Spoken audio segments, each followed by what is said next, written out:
Hey, Foodie Gang, the show will be starting soon. So hit that like button, subscribe to the YouTube channel, share this video, or follow me on Facebook if you are watching from Facebook. And let's get into it.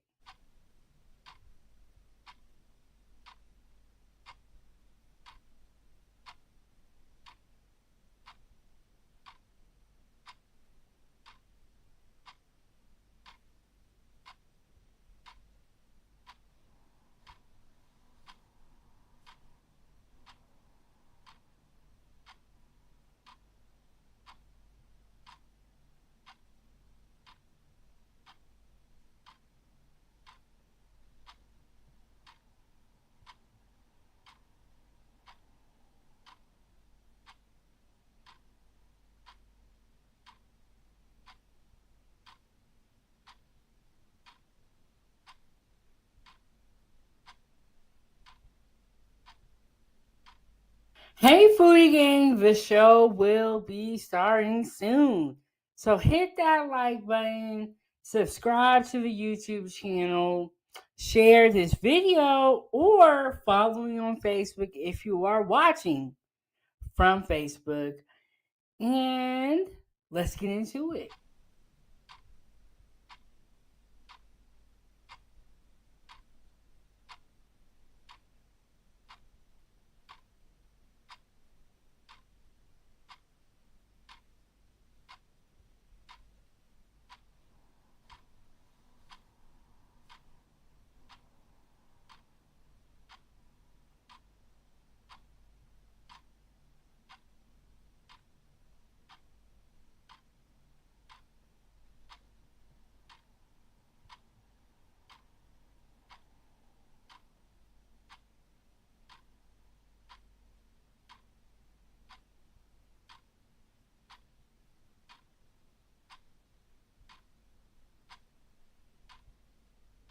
Hey, Foodie Gang, the show will be starting soon.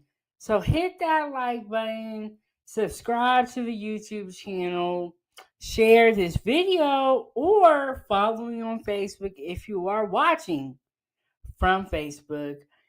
And let's get into it.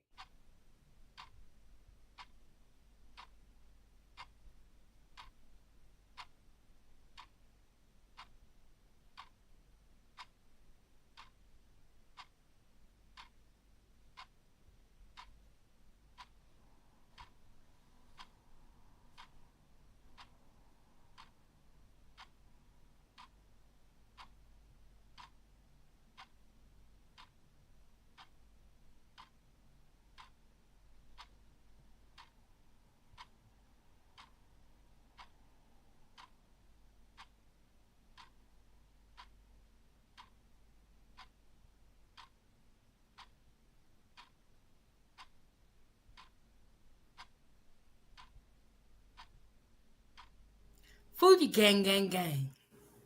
Foodie Gang, Gang, Gang. Foodie Gang, Gang, Gang. Foodie Gang, Gang, Gang.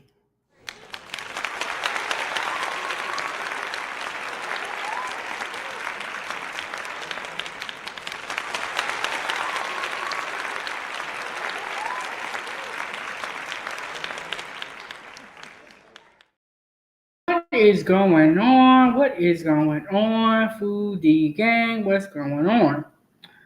All right, you are tuned in to Kitchen Talk with Chef Big Bank, Season 4, Episode 99. We are just chugging right along here. Okay, and hit the like button, subscribe, share, and join the channel and get a membership. Keep the stove on by sending a super chat with your thoughts, or you can hit the Cash App, PayPal, and all that good stuff. We also have Venmo. Follow me on all my social media platforms. I'm trying to get back into the mode and the groove of hosting everywhere, but bear with me, bear with me. Okay, we did two lives earlier today. We are back with another one. And I am going to open the panel up, but I'm going to play the video first that we're going to react to just because Your girl is on different software, and when I try to play the video while people are on the panel, it doesn't go well. It does not work well with the technology, so I'm gonna play the video first. And shout out to everybody in the building. Yes, and then I started the Amazon wish list after a very long time of the foodie gang asking me to. And then this is how you can support the channel. And Dan, the breaking news man, just be patient. Just be patient. I'm gonna play the video. I have some short videos here, and I also have a long one. I'm gonna play the long ones on YouTube first that we're gonna talk about. Okay, so we're gonna talk about a Walmart dispute ends in shooting at a Houston Walmart. I don't know why people can't go into the store, get their groceries, and ride out. Um, when you go out in public, you got to be very, very careful because it don't work out for everybody. When you get your food, you get your stuff from the store, just get on about your day. But I do believe that the people in Houston that were all involved in this altercation, I believe that they may already have had some sort of history, and that may be why it just immediately went to gunfire because they already had some type of history.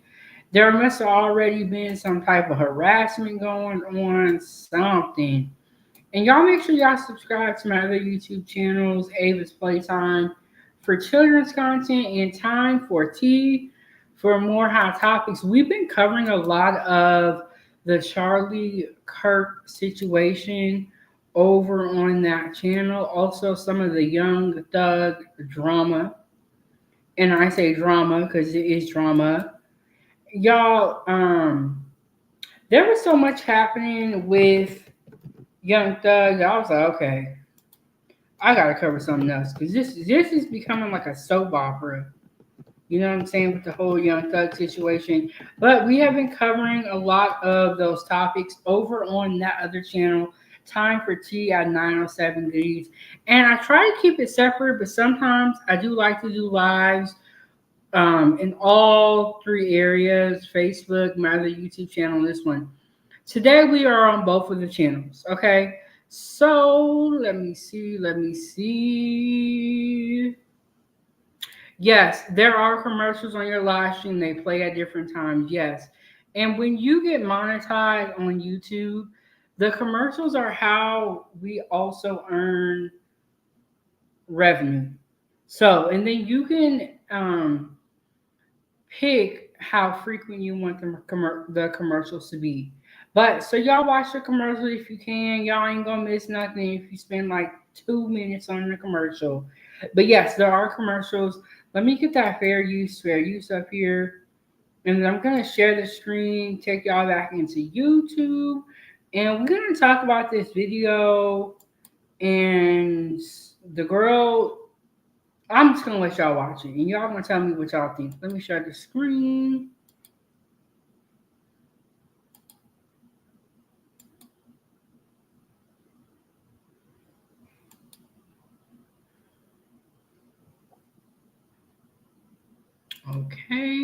Okay. Let me know if you guys can hear that right. I have my headphones in, so there shouldn't be an echo, but let me know.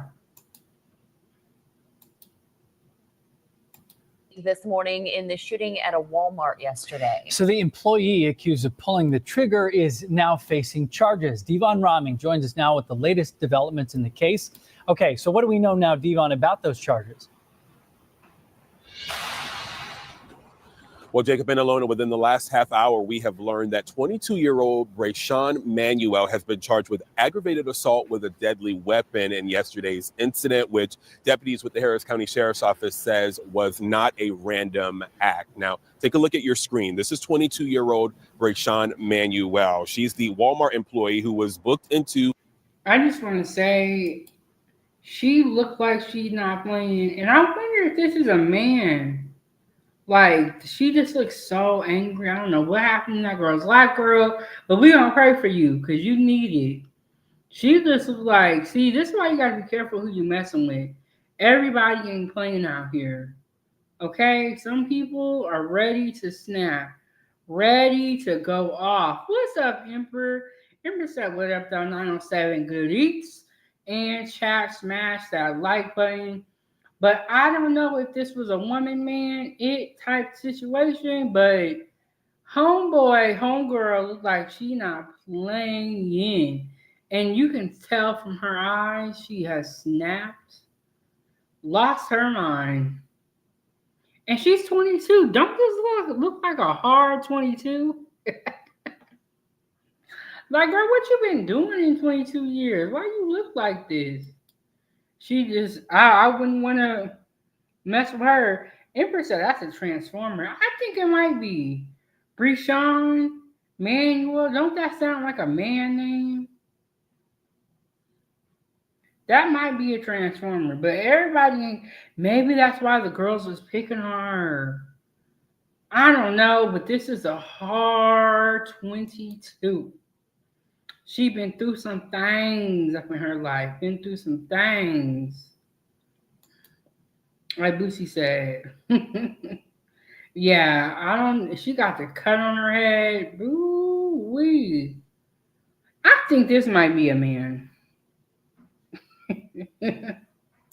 The Harris County Jail yesterday after investigators say several women, including Manuel, got into a fight Thursday afternoon.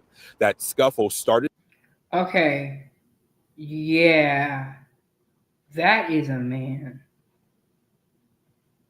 But yeah, I think from the collarbone and from the neck and just from the body, I do think that's a man. Looks like a dude I played football with was held on the pass rush. Look at this person's face.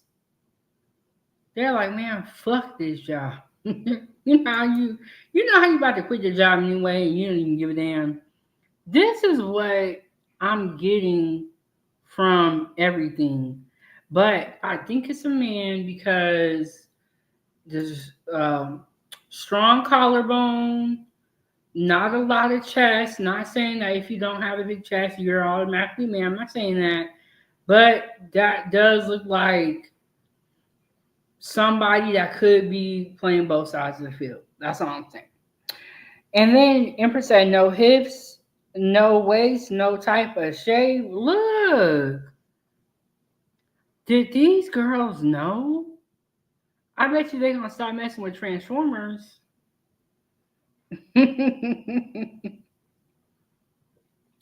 Dan said, dude looks like a woman, man. I feel like a woman. Look, you better not, Dan.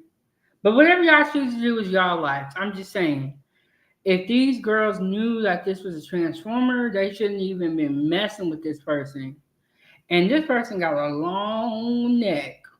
In the parking lot, then moved inside near the cash registers, and deputies say that's when Manuel pulled a gun and opened fire, hitting one of the women in the arm, leaving many customers in the store, as you can imagine, running for their lives as investigators work to piece together exactly what happened.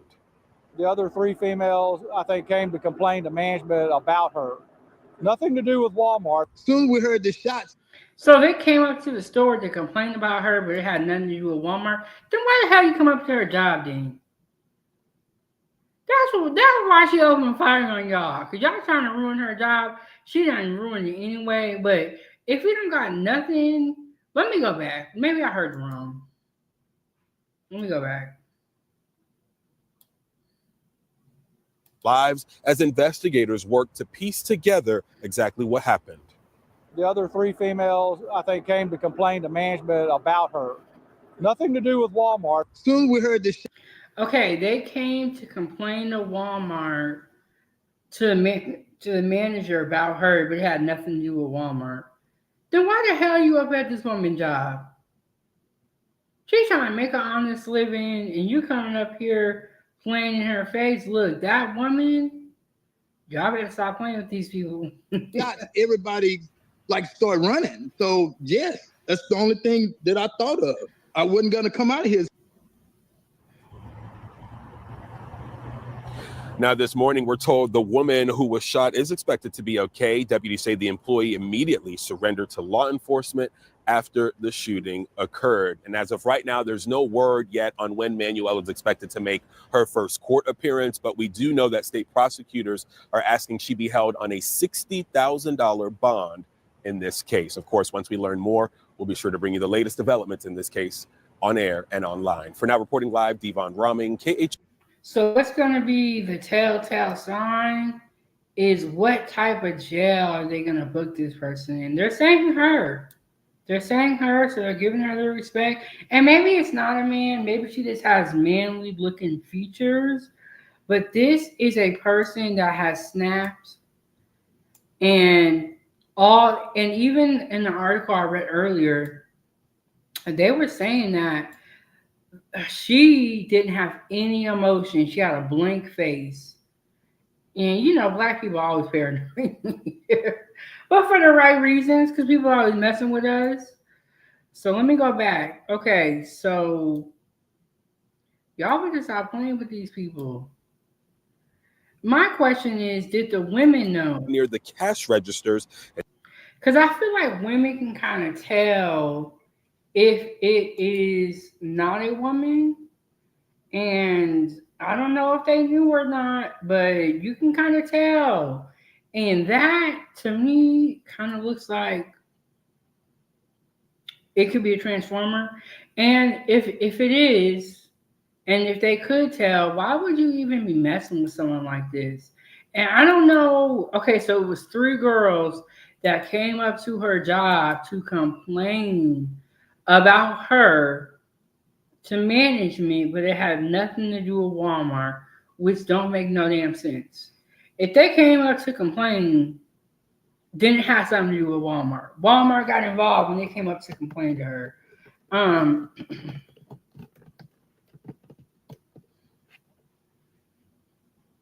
But I think that was a man. Oh, and so I'm going to drop the link in a little bit, but there's another video that I want to show you guys. So we got this video with the girl busting back at Walmart, and she actually works for Walmart. I don't even know where on her person was she able to fit a gun, because she isn't that big. They said she had a whole handgun on her. What else she got up on here? But how did this little bitty person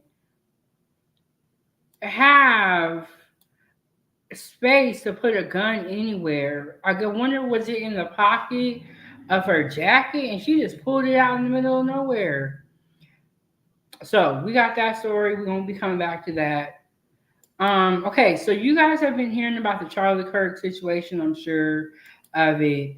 But I want you guys to listen to this. Okay, because they say a lot of stuff about everybody in office, the president, they talk about everybody and their mama. But for the people that speak on Charlie Kirk, they ain't playing with y'all. So let me make this a little bit bigger.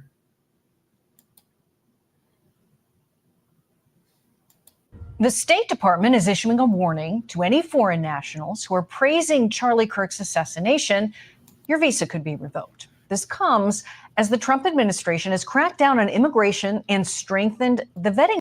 Now, I think that is a bit much. Anybody that speaks on Charlie Kirk and the assassination of him could get their visa revoked. What?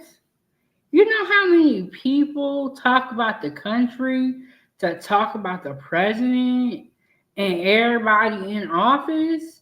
But now when it's Charlie Kirk, you gonna do something about it? I think this is a bit much. I really do. Process of who is allowed into our country. Deputy Executive Director at the National Security Institute and former Senior State Department Advisor, Martha Miller, joins us now to talk about this. Thank you for giving us your time on this Saturday. We appreciate it. Your thoughts on this announcement, essentially, from the State Department? Does it make sense to say if you are pro-political assassination and you are a foreigner, you have to leave the country? I think there's always a balance to be had with the First Amendment.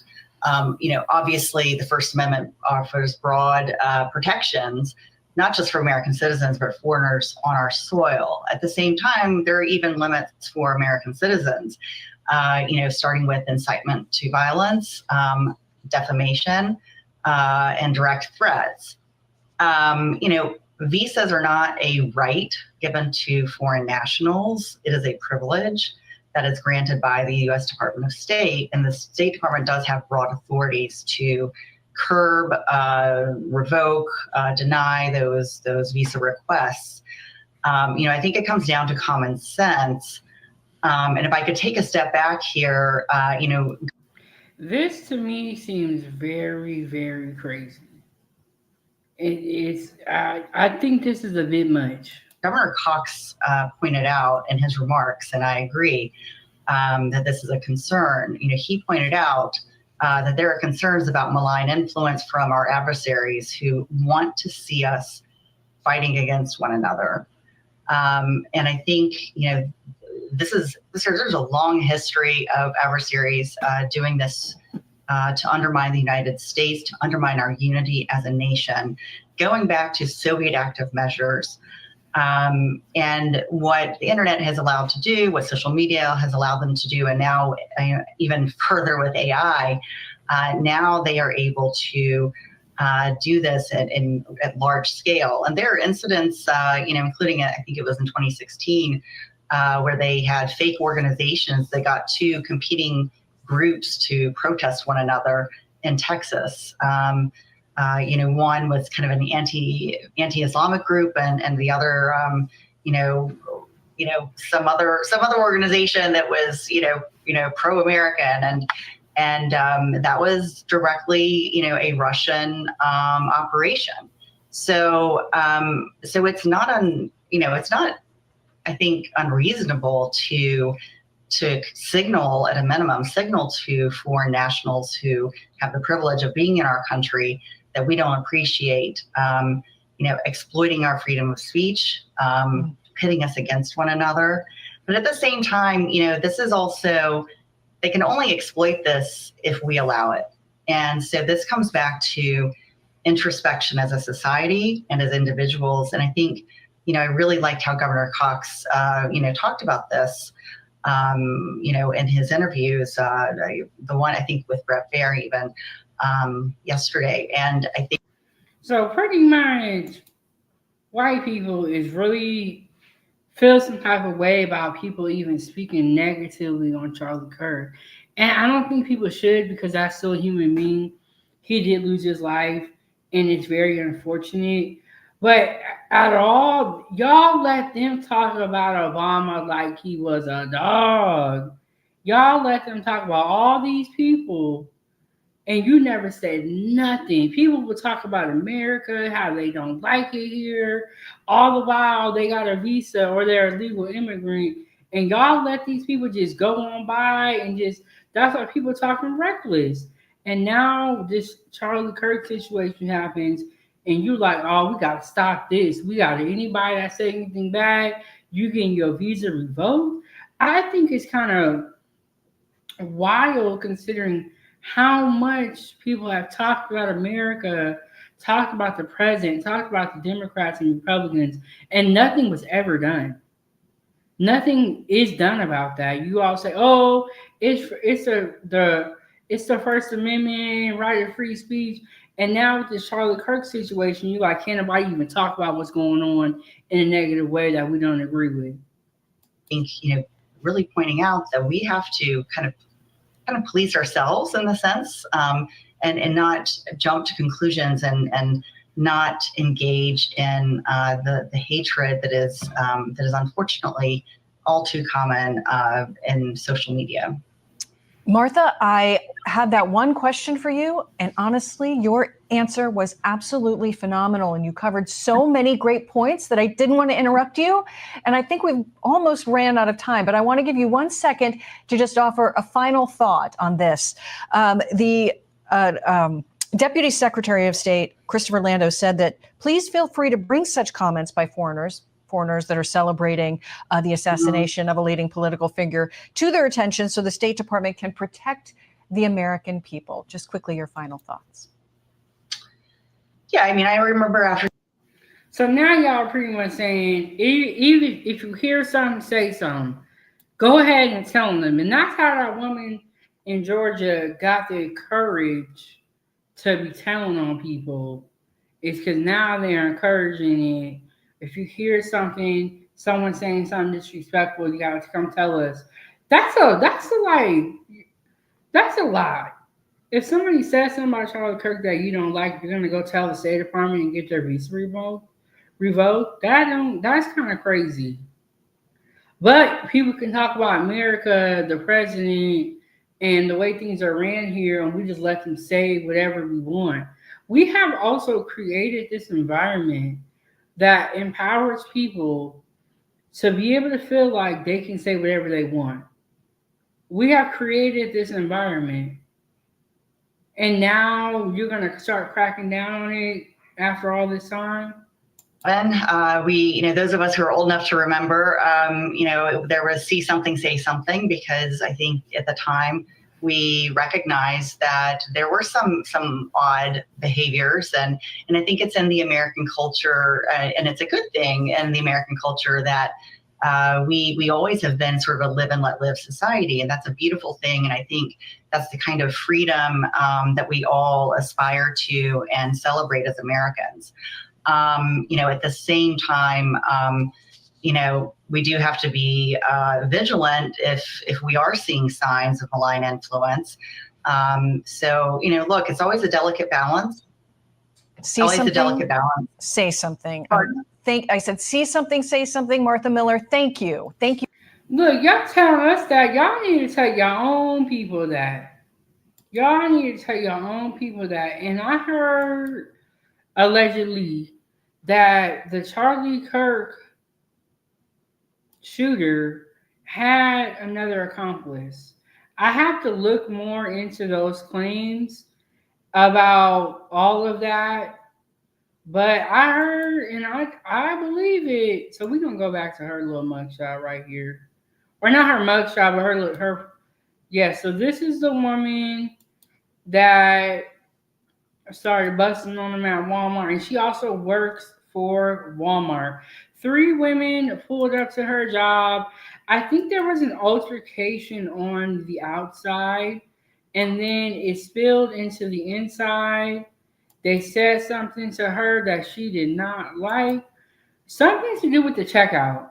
She pulled out a handgun, which it had to be in her vest pocket, or maybe it was in her pants pocket or tucked into her waistband. She pulled out a gun, shot one of the girls. She is still alive at this moment, but only one person was hit from what I have read.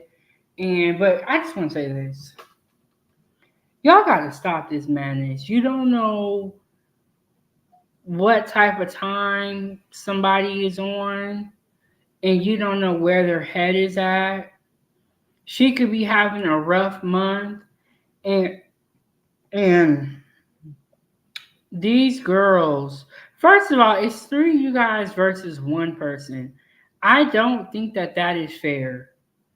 Why does it take 3 girls to come up to one girl's job, complain to her, to the manager, about who she was as a person, what the cop made it sound like? Why does it take 3 of you guys and there's only 1 girl? She could have been feeling like, honestly, this was a self-defense moment. Because it's 3 versus 1.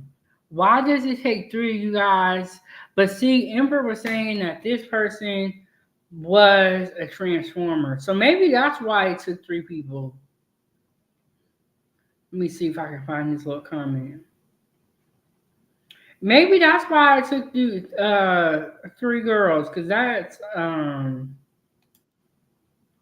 Ember said, looks like I played football with. Okay, we got somebody up here. We got Dan, the breaking news man. Dan, what's going on? Can you hear me okay? Yeah, I can hear you. Let me turn down my sound a little bit. Yeah, I can hear you. What's Uh, up? am I just a voice, or do you see my? I don't see any kind of images on my side. Do you see the screen? Are you on your phone or are you on your laptop? I'm I on the phone. I see your little icon. It's like a D, and then you're on the screen now. Let me get there. Okay. Yeah. Okay. And Yeah. I'm lower below the video, right? yeah, you're like right under me. But what are your All right. thoughts? Oh, do you want to introduce yourself first, Dan?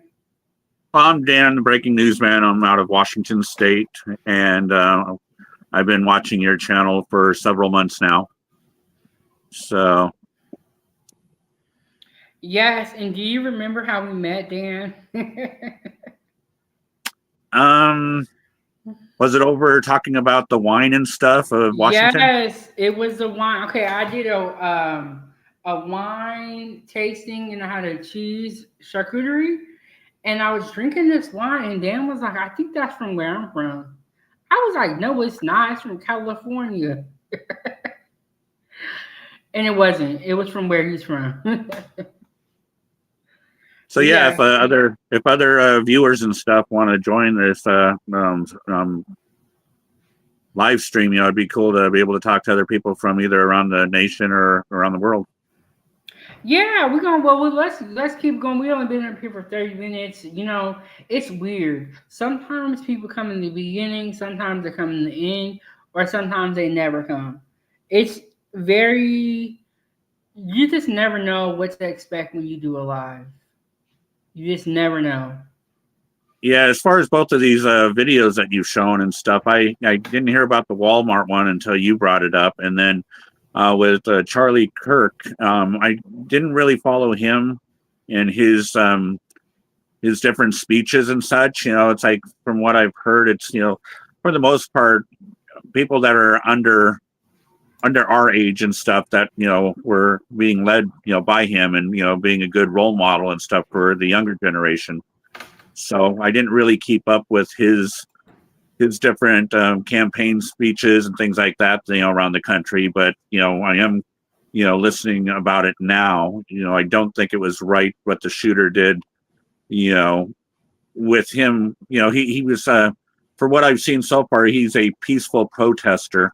That was sitting there with other people around. And if he is the only one that was, involved with this, and it's a single shooter. And, I wouldn't have wanted to be in that crowd if this guy was the only one that was being, centered out, because anyone could have, also got, injured and hurt, killed. Yeah, and I'll be honest with you guys as well. I have never heard of Charlie Kirk until this whole situation went down.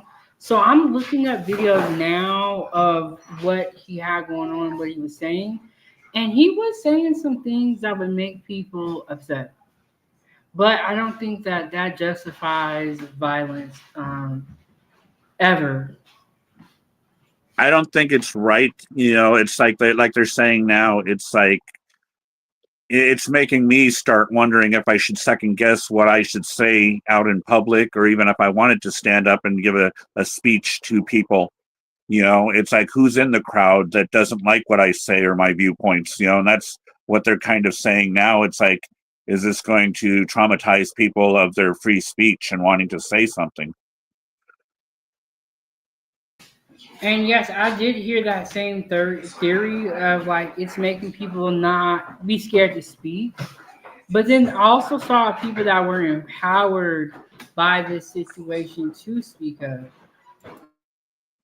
Right. Yeah, that's where it's kind of like a 50-50, depends on what side you're on, and how you really view this. So And they were also saying that having an outdoor event is very risky because you have a big area to watch. You have all those buildings around. And I played a video. I put some videos on my other channel. We might review one, but one of the guys was saying that he felt like the university failed Charlie. and they just did not offer enough security up to protect anyone of that magnitude or anyone that was having a public speaking event. Yeah, but even up here in Washington, in the city that I live in, it's like during the summer we have like little arts and crafts street fairs and different events around town and such, that are open to air, and I even brought it up to people this summer, talking to them. It's like, look around and, see, it's like we don't see that many, police officers or security. And it's like sometimes I feel like our town is like in a twilight zone compared to the rest of the states. We hear all these, stories and issues and stuff about what's happening around, the country. But here we are in my town and stuff. And it's like, we do have our, our shootings and stuff like that, but nothing usually that makes, major headlines. But, we weren't walking around these different events, worried. So that's kind of what I looked at, with those people there for that event. It's like it, was an event, open aired, and they really didn't think anything like this was going to happen. So Yeah, I don't think anybody thought this was going to happen. I was hearing that before Charlie um, was scheduled to speak, there was a lot of protests about him speaking there. And I also think that, Dan, you have to take into account what is the person's message. Like, if it's the arts and craft or just a singer, those people are not going to have a lot of controversy, in my opinion. But it seems like, from what I'm seeing, controversy, debating with people, going back and forth on the trans rights, and then about black people and things like that are very controversial subjects, and people are going to be in their feelings about those topics. So I feel like because he was controversial and he had this whole prove me wrong thing, I think a person like that needs to have extra security for sure. yeah, I haven't heard much. I just heard brief about the security that they did have there, so I'm not really sure. What the whole situation was on that.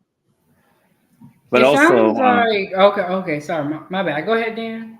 well, I was going to switch really quick too and say, there's a lot of talk amongst our government as far as trying to tone down the rhetoric, and it's like you can't in one breath, say to tone it down and then do a total, 180 and stuff in the same sentence and kind of, stoke the fire by saying something else, totally opposite of what you just claimed. And, lately I've heard a few, saying stuff like that on the news, and it's like, we've got to, you've either got to say one thing or the other, but you can't in the same line of questioning say, certain people can't be saying or doing these things and then turn around and say that it's okay for the others to do it. So Yeah, and I feel like the message to tone down the political rhetoric, I don't feel like it's a bad message. But then at the same time, when you say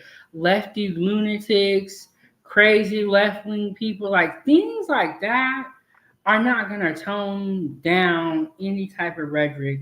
You're actually adding to the problem. And they were saying, "Oh, this is the left, this is the left," but it hadn't even come out the identity of the shooter before they had already just assumed it was the left.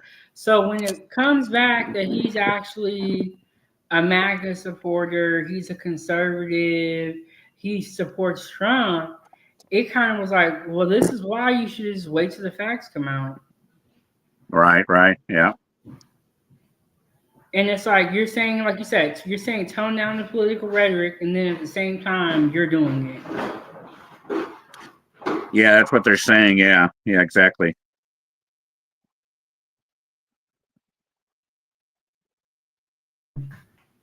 And it Is there any? just doesn't make sense, you know? Is there anyone on your chat or anything saying anything? No,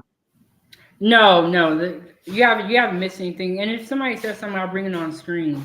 But yeah, like, it's like you're saying tone down the rhetoric, and at the same time you're saying stuff about the other side that is not polite, is not friendly, and you're adding to the fire. Right. Hold on a minute. But yeah, hit the like button, subscribe to the YouTube channel. I have a couple of other little short videos down here that I'm gonna play for y'all too. And right now we're talking about the Charlie Kirk situation. I played the video from Walmart. There was an employee that worked at Walmart. 3 girls pulled up on her. They went to her job to complain to her manager about her, but it didn't have anything to do with Walmart, according to the reporter. And she ended up taking out a gun and she shot one of the girls. I'm not sure where she shot her at on her body, but the girl is still alive. And the worker, she was arrested and charged with um, aggravated assault with a deadly weapon, which is very crazy. And that happened on the 11th. So this is still, an ongoing story. Definitely unnecessary. Yeah, that's another topic. I like waiting until I don't like how social media and even the news try to jump at the issue before we even have even a fourth or half of the facts. Trying to figure it out themselves. It's like we need to just wait and see what happens. Yeah, I agree with that. And before they even had the shooter in custody, they already knew who the suspect was, according to them. And it was somebody on the opposite side of the table. But in all actuality, it wasn't. It was someone at their own table. And we're all on the same team. We're all supposed to be human. But they have divided us between right and left. And now that they know that it's someone that's conservative and actually supports Trump, I do feel like they should come out with an apology. But they won't. Right. And it's just really unfortunate and it's really unfair. And I would say like both sides need to kind of cut it out. It's getting crazy. But Dan, let me ask you about this. They're saying that anyone that has a visa that praises Charlie's death, they're gonna revoke their visa. How do you feel about that? I don't think that's right. They're talking about foreign citizens that want to talk about that and revoking theirs, but if we start with them, then it's just going to trickle down to us citizens to where they say, well, we did it to them. Now we can do it to you. And, they're going to, eventually chisel away at our rights of speech, depending on, who and what you want to talk about. And I think they're just starting at a, if they have their visas and they're legally here and America's got the right to speak our piece and everything, I just feel like if they start with a certain group, then it's going to end up trickling down to what can I say and do, or what kind of rights are they going to take away from me if I want to even speak like to yourself right now about this topic. Are they going to end up telling me it's like, oh, you can't talk on YouTube anymore about how you feel about this one way or the other? So that's the way I see that happening, like going down. That makes a lot of sense. Like, are they gonna start? But my thing is, why did y'all wait so long? There are so many people that talk about the U.S., America, and the president, and y'all have not said anything to those people. They be out in the streets burning the American flag. But now, if they talk about Charlie, their visa's gonna get revoked, but they can do all this other stuff. Yeah, if it starts with this, situation, what's the next, issue going to be, that we can have taken away from us? What's going to happen next to where now they're going to check something else off the list and tell us that we aren't able to do it. Yeah, I think you're absolutely correct, and I feel like this. If they were gonna do this, there's a lot of other things that have been done that they could have started this at. But for you guys to wait till Charlie happens to start something like this is, to me, it's like, what? What about the people that be running the American flags in the middle of the street? What happens to them? How can they disrespect the whole flag? But then if they talk about this one person that y'all say everybody knew, but the people I talked to, they didn't know who he was. Right? Yeah. It's how do you think all this is gonna end? With the whole Charlie situation, with the person that was that's been arrested for it. I just feel like I'm spinning around and around. It used to be weekly, monthly, but now it seems like it's daily and stuff. We can't get through one topic before something else happens.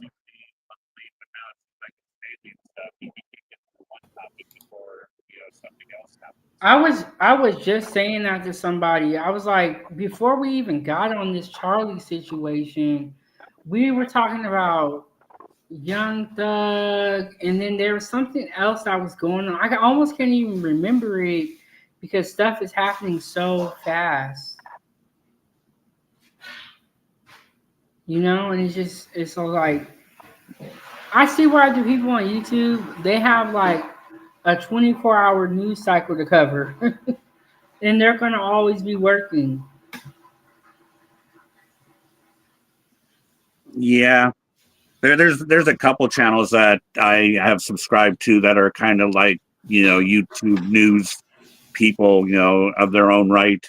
And lately they've been just jumping in with news, before the news even gets it, to try to figure out. And then they sit there for a half hour, 45 minutes, whatever, trying to, figure out what's going on. And, the news hasn't even hit yet with it, whether it be legitimate news or television news. I grew up, and you have too, with, trusting, the news, and just to hear people say, and including our leader, that news is fake, and that, I watched a news conference, a couple days ago, where he was standing out where the helicopter is, and he was heading off to New York, and a foreign news reporter was trying to ask him a question with the noise of the helicopter and their broken English and stuff, to where after asking her what she said, she didn't even get to repeat the question, and he was already saying, "Oh, I can't understand you," and went on to another person. And I'm going, that's not what a president's supposed to do. You know, it's like if he wants to pick and choose who the, news reporters are and who gets to ask questions and who doesn't, and then, basically, be prejudiced because of a person's, broken English, turn off your helicopter and, turn up your hearing aid if you have one and listen to the question. It's like they're there to answer questions, for their people that are listening to them. So I actually saw the clip that you're talking about, and I did see that how he was like, "I can't understand you," and then went on to the next person.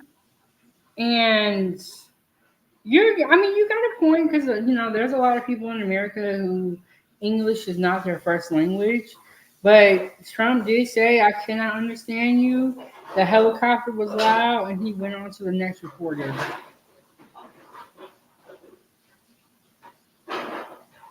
I deal with people. I deal with people here in my town and stuff that are deaf, that have broken English and such like that. And it's like, if I was younger and I was being told to look to my president as being a role model, and that type of thing, it's like I'd be looking at these people going, "Oh, I don't understand you because you're doing sign language, and move them along," or they're deaf, or they're blind, or what have you. It's like, luckily I grew up in eras, that we could look at our presidents and say, to our younger generations, that that's someone to look up to. But when you got a president that says that, they don't really care, like even, it was this morning or yesterday on one of the news clips from actual television news, it's like, the president said, he was going to answer this question, and he says, "Oh, I know it's going to get me in trouble, but I don't care." And it's like, that's just not the voice of a president that I want to hear. When a president says, he doesn't care what he says and stuff live on TV and answering a question to one of the reporters, that's not someone that I'm going to be pointing to the younger generation to and saying, this is someone to listen to, follow his actions and his, word. I feel like I've seen that clip too. I watch a lot of the news, and I think I put that clip of Trump in a video, so I'm gonna look for that to show you guys what Dan is talking about. And Dan felt some type of way about it. I was like, oh, okay, but I don't know if it was me or my sound. I could not really understand her either. So I wasn't. I kind of got where Trump was coming from. Could you understand her, Dan? I wouldn't say that I could understand her, but when there have been a lot of complaints in the past about why do they have these, question and answer things to the reporters standing right by a helicopter. I wouldn't even be able to understand an English speaking person, with that all going on. And then on top of that, he doesn't really want to talk to the majority of the news reporters, because even when he has his normal news conferences or what have you, he even questions, the news media on, he wants to know before the question's even asked, which news organization are they from? And when he finds out, that it's, one that he doesn't like or whatever, he'll trash talk him and then try to move on to the next person. Or on the reverse, if he finds out that the news reporter is someone that he likes and stuff, then, he'll stand there and, let him ask one or two or three questions, because he knows, that the questions they ask and stuff, are, going to be somewhat positive on his behalf. He's got to somehow learn how to take both sides, and answer questions, for both sides, because right there is what's tearing America apart and dividing us. It's starting with our leader. Do you think that we were divided before Trump got into office? I'm talking about his first term. Do you feel like America's always kind of been divided, or do you feel like we was together at one point?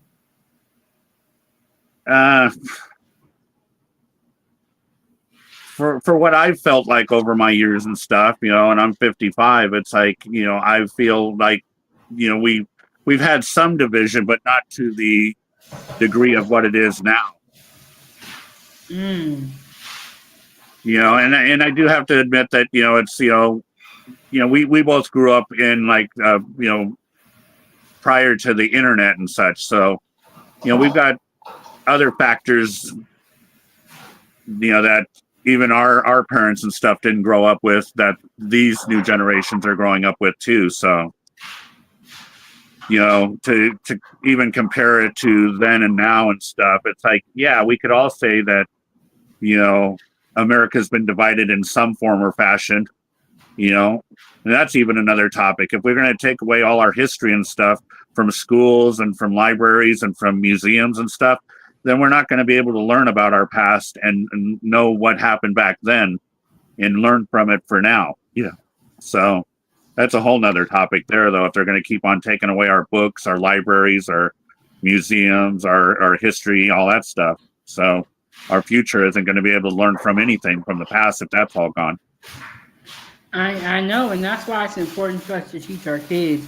But one thing that you said that I think was very, all that you said was important. But why is there a press conference by the helicopter? Why? That doesn't make sense. Because it will be loud. Well, and it's not just him that's done it in the past, and I'm still not really sure why they do that. It's like, why, if they know that he's going to be leaving, why can't they have like a room close by to where they, ask him questions and such, and then let him leave that room and go to the helicopter? They even do it, like when I think when they were up, like, in Alaska there, and they had the Russian leader and stuff like that, they were going to answer questions or whatever there on the tarmac with the, planes and stuff there. So it's not him that just does it. People in the, past presidencies have always stood outside by their helicopters and stuff running, or when they first land or whatever, they come off the plane and they stand there.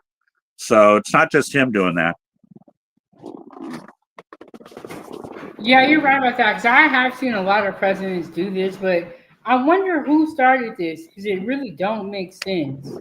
Because most of these people are old and they can't hear that well already. And then like even in this video that I have, you can hear the helicopter. And helicopters are loud. So it is weird that they do these press conferences. But I think in this clip, I have a little bit of the moment that you were talking about. And I'm going to play a little bit of it. Is it possible for you to mute up so that we don't hear any feedback?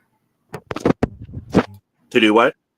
Is it possible for you to hit the mute button so we don't hear any feedback? I know you're on your phone. Let me see.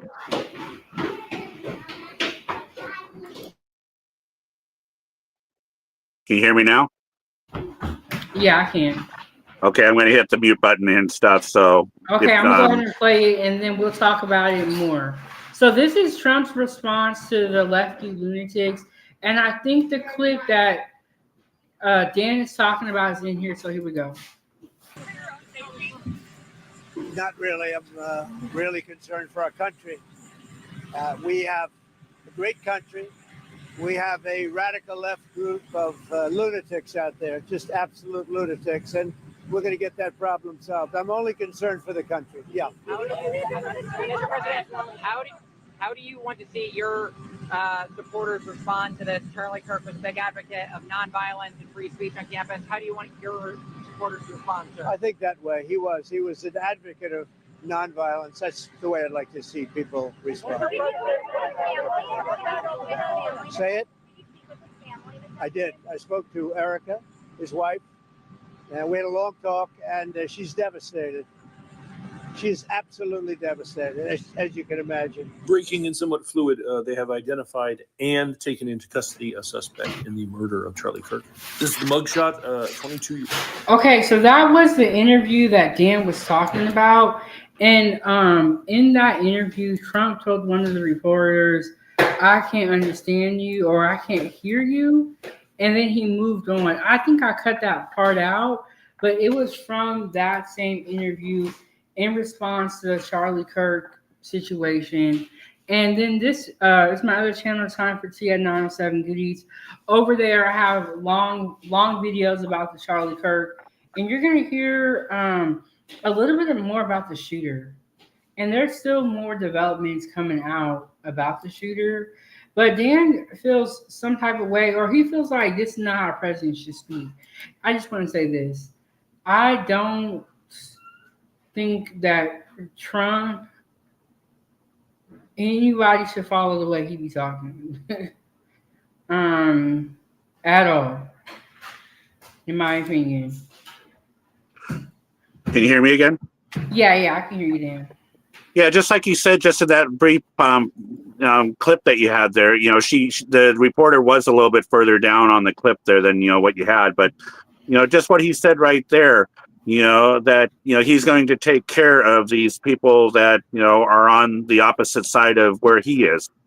And it's like, we're a country of choices and, and different parties and such.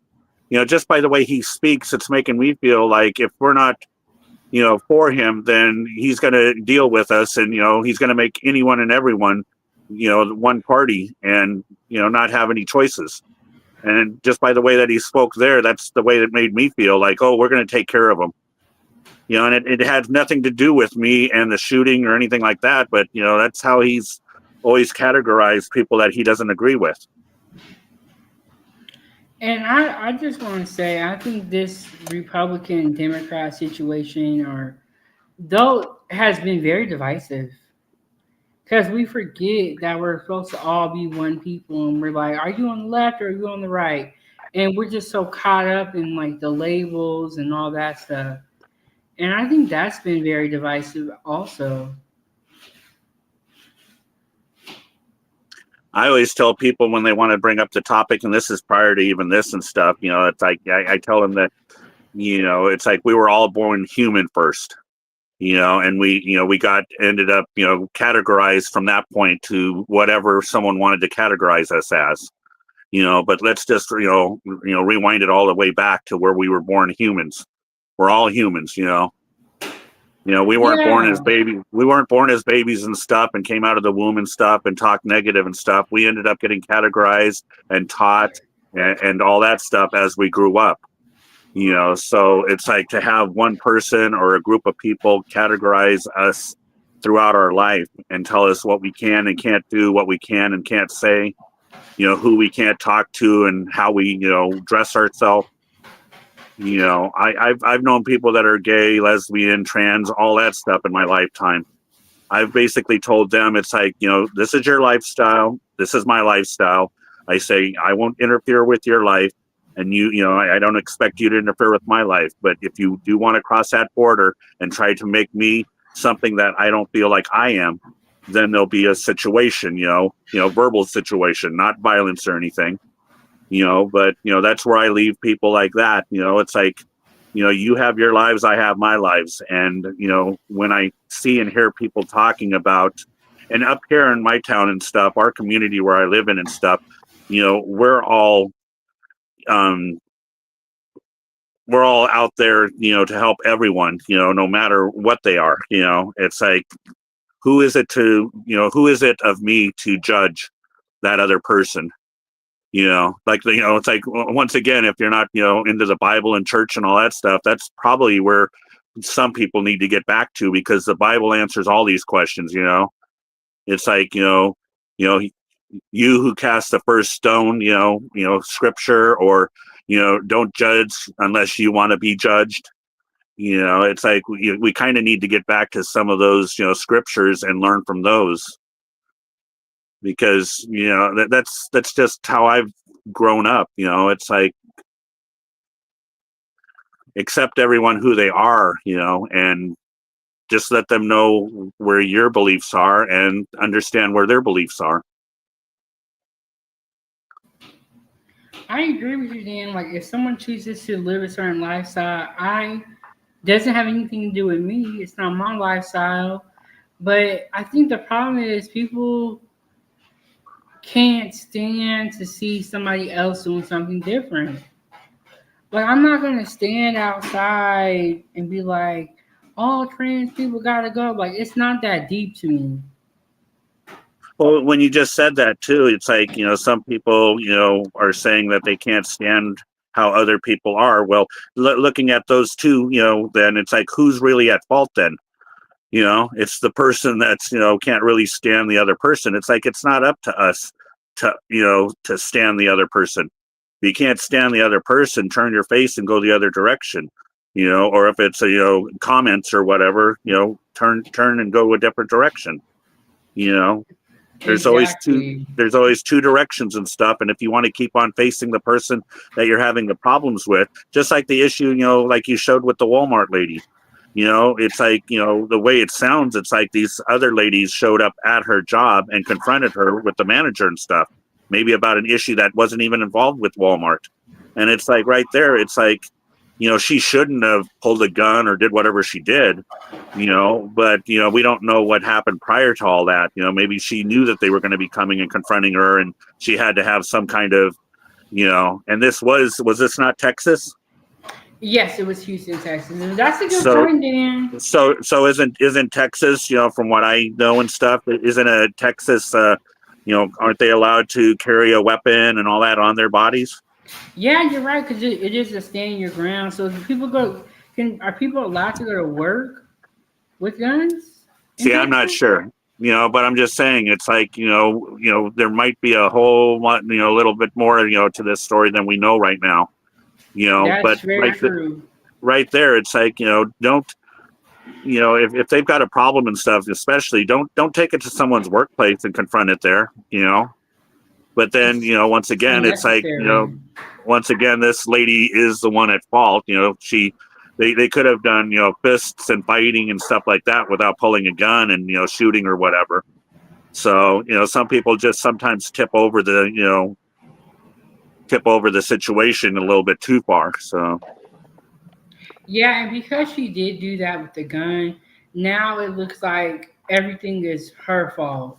Now it overshadows the wrong that the other girls were doing because she went out and did the most. But you're right. It is a stand your ground state. Maybe they can carry guns to work, and she knew that they were coming, and she was like, "I'm gonna protect myself." But one thing is like we don't know the facts. All we can do is speculate. But taking it to someone's job, if you got beef with them, unnecessary. Not yeah. even necessary. But people can't stand to look at people, I guess. And so that goes back to the LGBTQ community. Is a lot of people can't even stand them being that way at all. And they want that to stop. But my thing is this: if it's not your life, they're not your child, they're not in your home, why do you care? Like, does it bother you that much? Like, what somebody else is doing? And to some people, it does. Well, like I'm going back a ways here, and with the issue. I don't know if you remember this or not, when they were complaining about having the cross dressers and that, going to libraries and having story time with the kids. Do you remember that story? I did not hear about that, but see, now that's different. I could see why they would have an issue with that. Well, it's like this is my viewpoint on that. It's like, say you have your kids, I have my kids. You don't agree with it, I agree with it type thing.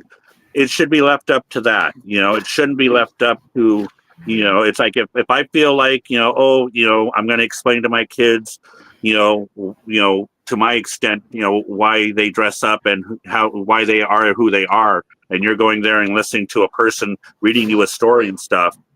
That's my choice then. And then on the flip side, if you want to explain to your kids, we're not going to go do that because this is the way we think and, understand. That's your way of thinking, but the minute that you start throwing in, oh, we don't want this at all for either one, it's like, once again, then it's like, what's going to be taken away from me or yourself and stuff down the road, if we don't have that choice to be able to have your side or my side be able to choose whether I go or not. I feel like with that situation, if I knew it was a cross dresser as a teacher, I just wouldn't take my kid. I just wouldn't show up. And there are people who do a really good job, and people who just they look like a man with a wig on. And it's I wouldn't want to have to explain that to my kid. You know what I'm saying? Would you rather have the power of you explaining it to your kid though, or having them eventually down the road in their life, learning about it some other way from some other person, whether it be a friend, another person they interact with? I would rather want to keep it into my my communication with them and be the first to be able to know that I've talked to them about it and this is what they may confront down the road in their life, than to just say, I'm not going to say anything about it, I think that is a good point. When you say story time, I automatically think of young children. But at this library in Washington, they did have story time for older kids as well.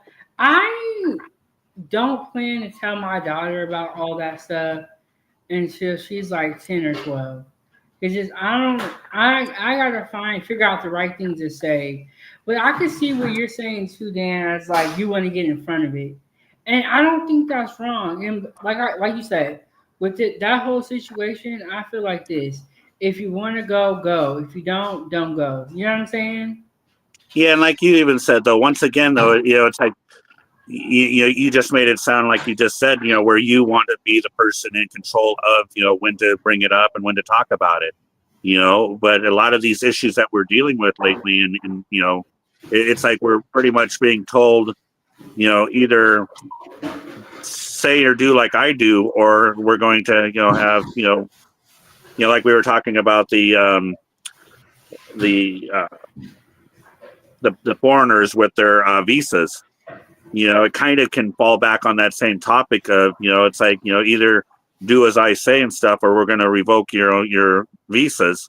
We can kind of involve that with sort of this, to where if you're being told you can't tell your child at the time that you want to talk to them about it, then, we're going to, do something about it. So where does it stop? Like you said, it's like, how does it stop? When does it stop? Yeah, that's very true. I feel like situations like that with teaching or telling your kid about that, I don't feel like we should even be having to have those talks with our kids, and it's just sad that we do. You know what I'm saying? It's just sad If that they we do, do. like if you're outside, or if the conversation, like any conversation with a kid comes up, that's when you address it, right? Pretty much, if they, if your kid says, oh, why is this person like this, or what's, what's this about, or whatever, that's the point where you as the parent should be able to bring up the topic and talk to them about it. Yes, and I'm glad that I haven't had to have that talk yet, because I am not ready to have that talk. You know what I'm saying? My daughter did have one. She was like a therapist or a counselor who I feel like was born different than what she is now. But she did a really good job where it's like the students wouldn't notice. You would really have to be looking. And that's just because, I'm a woman, we can kind of tell. But I was lucky I didn't have to have that talk with my daughter. But I feel like that teacher and that counselor, she still did a very, very good job in her capacity and what she had to do. So I feel like even if somebody is different or it doesn't mean that they can't be a good person, you know? Right. We all have a different outlook on our bodies on the outside and stuff. But if a person's gone to college, gone to schooling, got their degree, and they have what's in their mind and in their heart, and they're wanting to help others and such, once again, who are we to judge by the way they want to look on the outside? Even though that's one of our human faults is, wanting to judge a person by how they look before you even listen to who they are, so. Yes, we're very, very judgmental we're very judgmental, and kids are not. Because throughout my lifetime and stuff, I've actually come across people that either have Down syndrome, they have some kind of mental retardation or whatever, and they're more loving than people that supposedly have no, issues, about their, and that's the problem with us. It's like, who really has the issue, when people can talk negative about other people that have no control over who they are, but they can be more loving in that than others that, don't have any kind of mental or physical difficulties. I honestly think, Dan, what's lacking from the world is love. People are just very nasty. Very nasty. And then also on the news I heard today and stuff, they've been talking about how they want people to get off of the internet and social media and get out and start, meeting their, neighbors and, get outside and start doing things.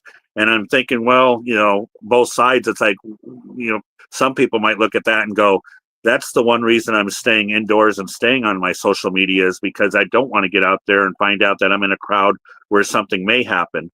Whether, someone with a vehicle wants to go through a nice, event that's going on and run over people, or go to an event where, someone's going to shoot, So to have, one side saying, get out and start being more, involved with your community and stuff. It's like, well, some people are saying, no, that's okay. I'll stay home and, talk to people on my phone or computer, and feel as safe as possible that way. Yeah, and you know what? I've been watching a lot of Netflix lately, and I'm like thinking, like, oh, let me tune into the news to see what's going on in the world. Come to find out, all this stuff with Charlie was going on, all this stuff with the Walmart. There was a school shooting in Denver. It's like, how can you unwatch the news or not watch the news knowing that so much is going on? And some people don't watch the news. That's okay, but I'm a type of person where I need to know what's going on. And I like to know what's going on so I can stay in the now. But you're right, Dan. Like, how can people get outside and then all this is going on? They're going to these events, getting shot.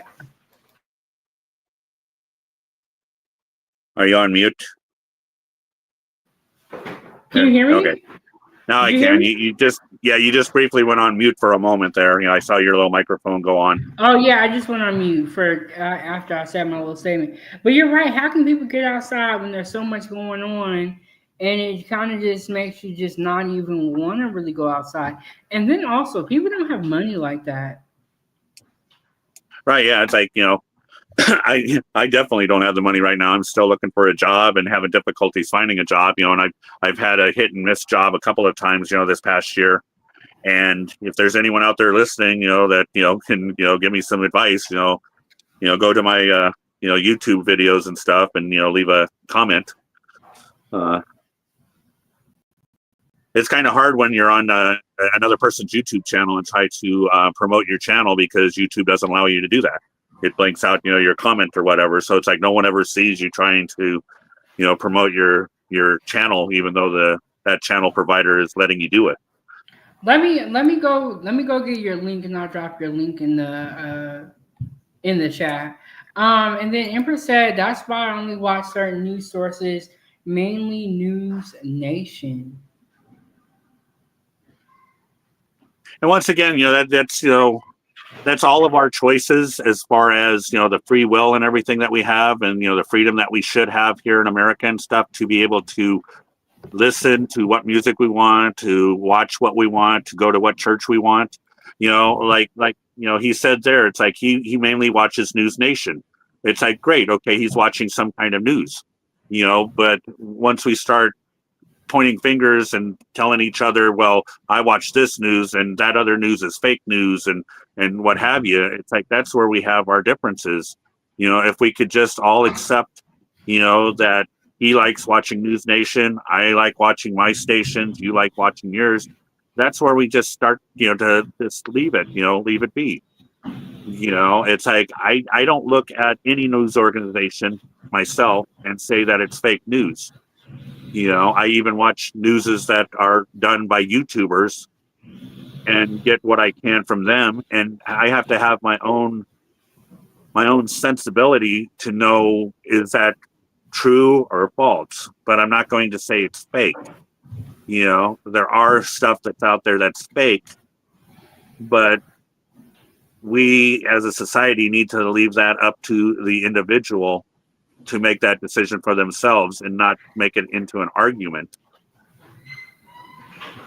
I feel like people just like to argue, but I watch a little bit of everyone's news, all the different news stations, because I don't believe anything. I think people should always do their research no matter what. Empress says CNN, MSNBC, FNC are all kind of biased to an extent. Plus, a shade tree journalist, I do my own news gathering. I think everyone should do their own research. Yeah, it's like, FNC, I'm not sure, is that Fox News Network? Is that FNC? I'm not sure what one that is. I think that he means Fox News Channel. Fox News Channel, okay. Okay, but Emperor, if you don't mean Fox, let us know.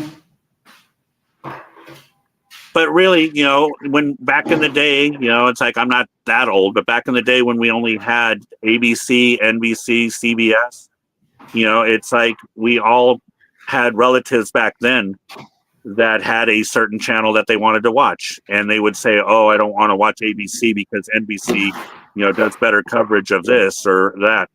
Now we just have so many more choices, that it's just more involved than what was back in the day. So Okay, Empress said FNC is Fox. Okay, I feel like CNN, the mainstream media is biased. Some of them are left, some of them are right. That's why I watch a little bit of everybody. I watch the YouTubers, see what they gotta say. I watch the news, see what they gotta say. But I'm not gonna go as far as calling anything fake news. But that term I feel like was definitely started by Trump. well, and also talking about that, it's like having all these choices and be able to verbally say that we're watching what we want to watch and get out of it what we want to get out of it. The minute that we're told that we have to only watch one media source and everything else is fake, then we might as well just call us one of these other, communist countries and stuff, to where they only have one news feed, and if they even attempt to try to film or report anything that's against what they're saying and want to be showing their people, then you don't see them anymore.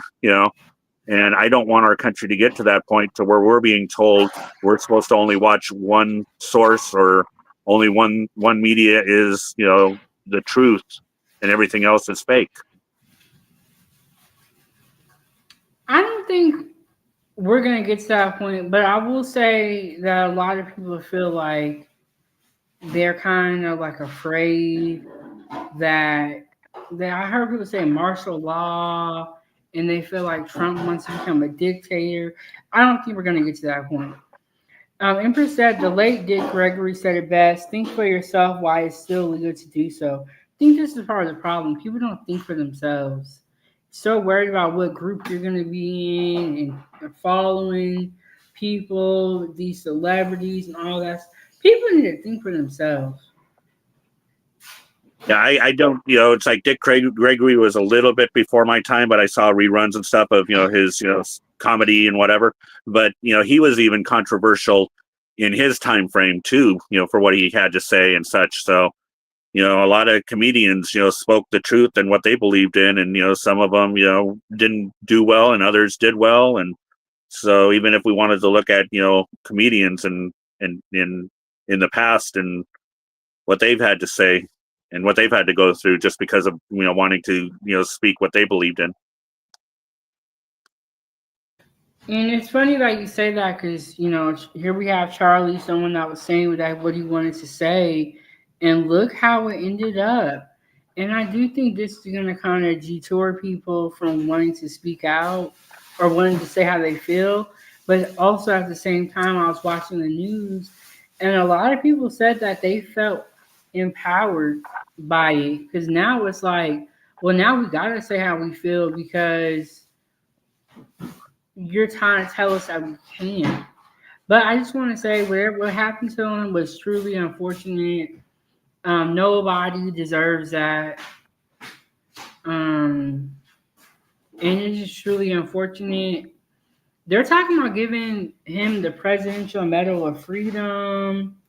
They're talking about giving the dude the death penalty, or maybe even considering it. I'm like, dang, they ain't playing.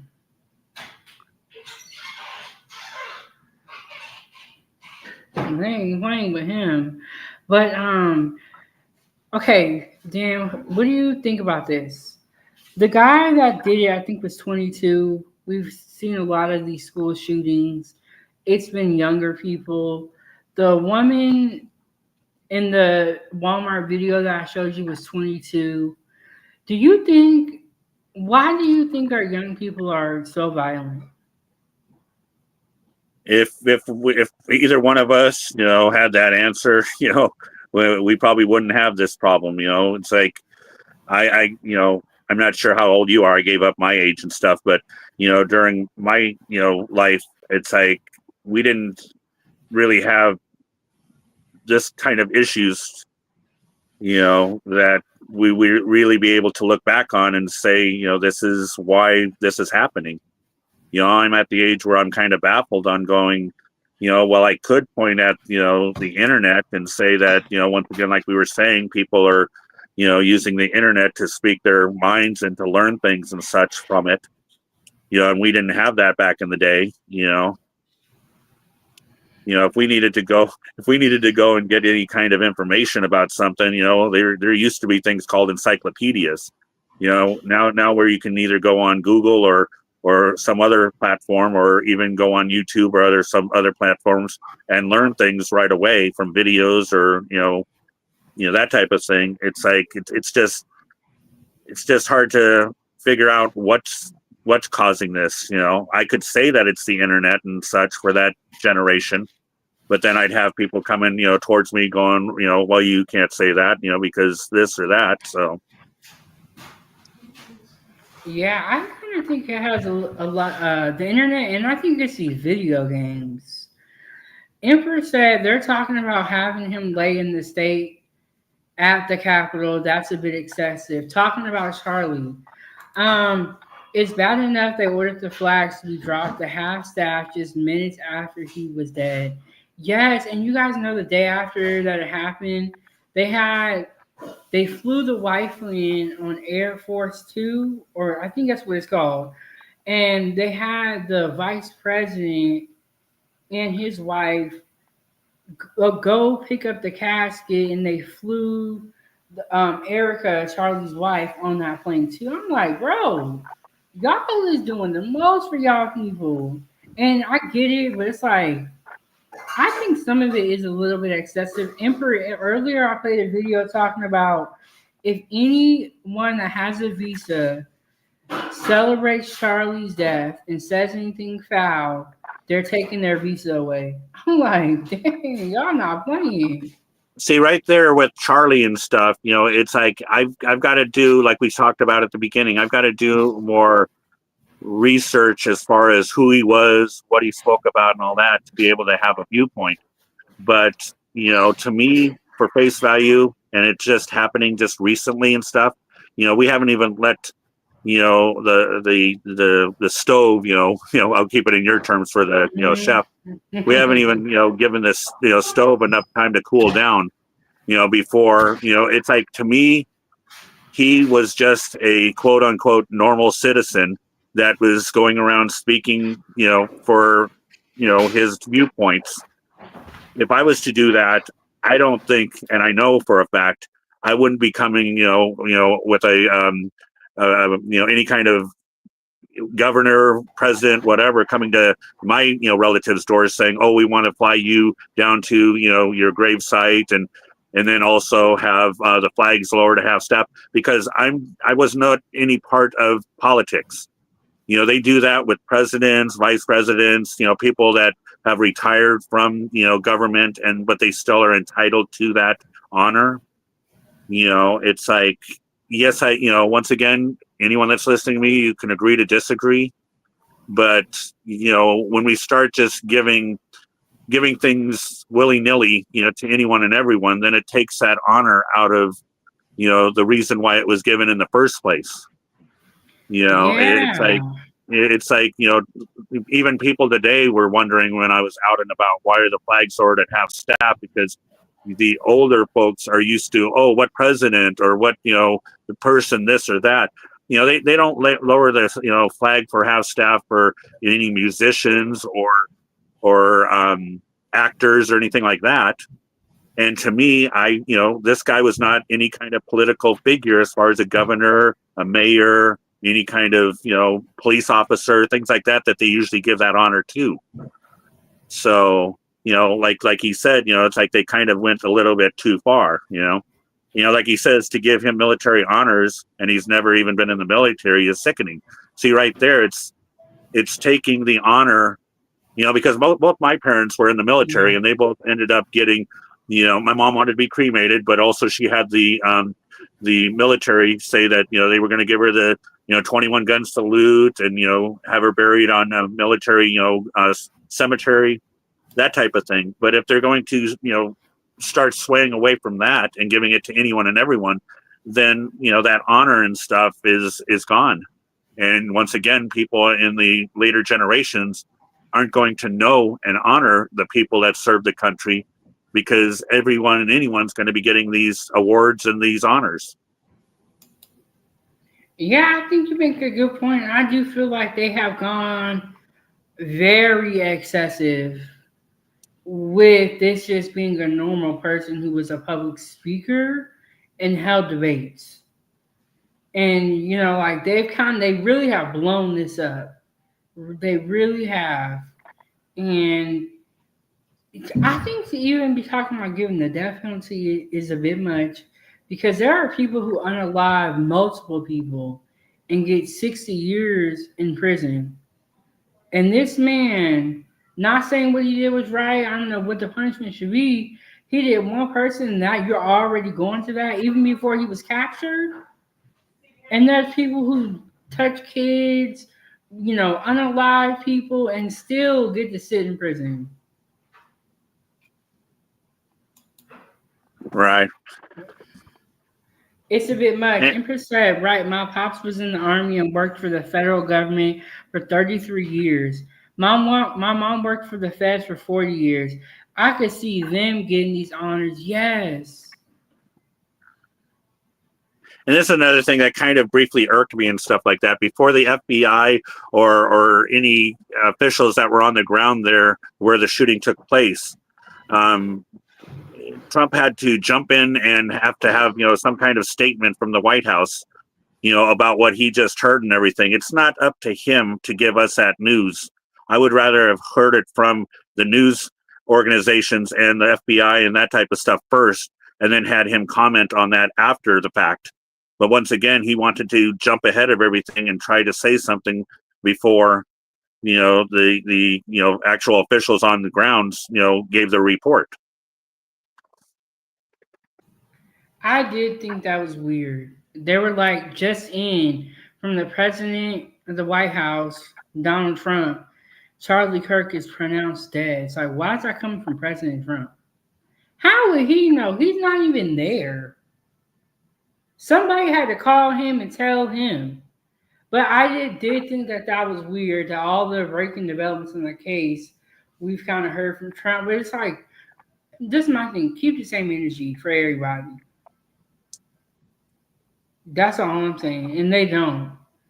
But they just like they lost the leader. just to give an example, it's like we just had the anniversary of 9/11. It's like even back then, it's like the president then didn't jump ahead of any of the officials that were on the ground at the site when they were going to give news reports and such. He waited until after the news reports, and then he commented on the news reports, and gave his speech afterwards. Or he, President Bush went down there on ground zero and stuff and spoke from down there with the officials, but he didn't sit at the White House and say something ahead of time before we even had any kind of facts from what was going on for that day or that news conference. Yeah, he just had to put himself in, and then he was on Fox and Friends talking with them about, the updates in the case. And I believe this was before the suspect was caught. And it's like, bro, I know you have other important matters to handle. What are you doing up in here chatting with the news? You know what I'm saying? About something that's not even, but a lot of people think, Dan, and let me know what you think about this. A lot of people think allegedly that the Charlie Kirk was a distraction from the Epstein files. And they feel like this whole situation is a distraction from what's really going on. Well, once again, you bring up a topic to where that just starts me spinning again.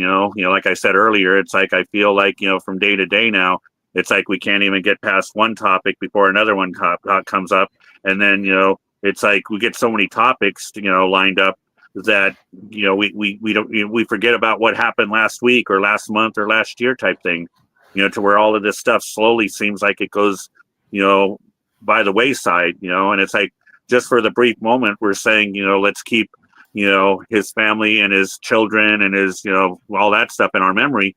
But then all of a sudden, say next week, it's like something else comes up that's, it'll take our attention off of that. And now all of a sudden, we're sitting here trying to, remember what we were talking about with the Epstein files, or what he said at the beginning of the year, saying that, prices of food and gas and stuff were going to come down. It's like, we have to keep on rehashing that stuff just to remember. It's like, these are quote unquote promises that he said was going to happen, earlier than they are, and, in my select group that I talk to, whether it be here locally or on YouTube and that, it's like, we know that from past, you can't, on a snap of the finger, you can't get things taken care of, and a lot of things too that he's taken care of, like he claims, should have been taken care of by the Congress, but he's used, the pen and stuff and signed them into law, and overlooked, the Congress and what their duty was for, taking care of that issue. So it's like, once again, I'm just spinning around in circles going, yeah, I still know about that topic and it hasn't been put in the file as being completed yet, but I there's so many things that haven't been completed yet.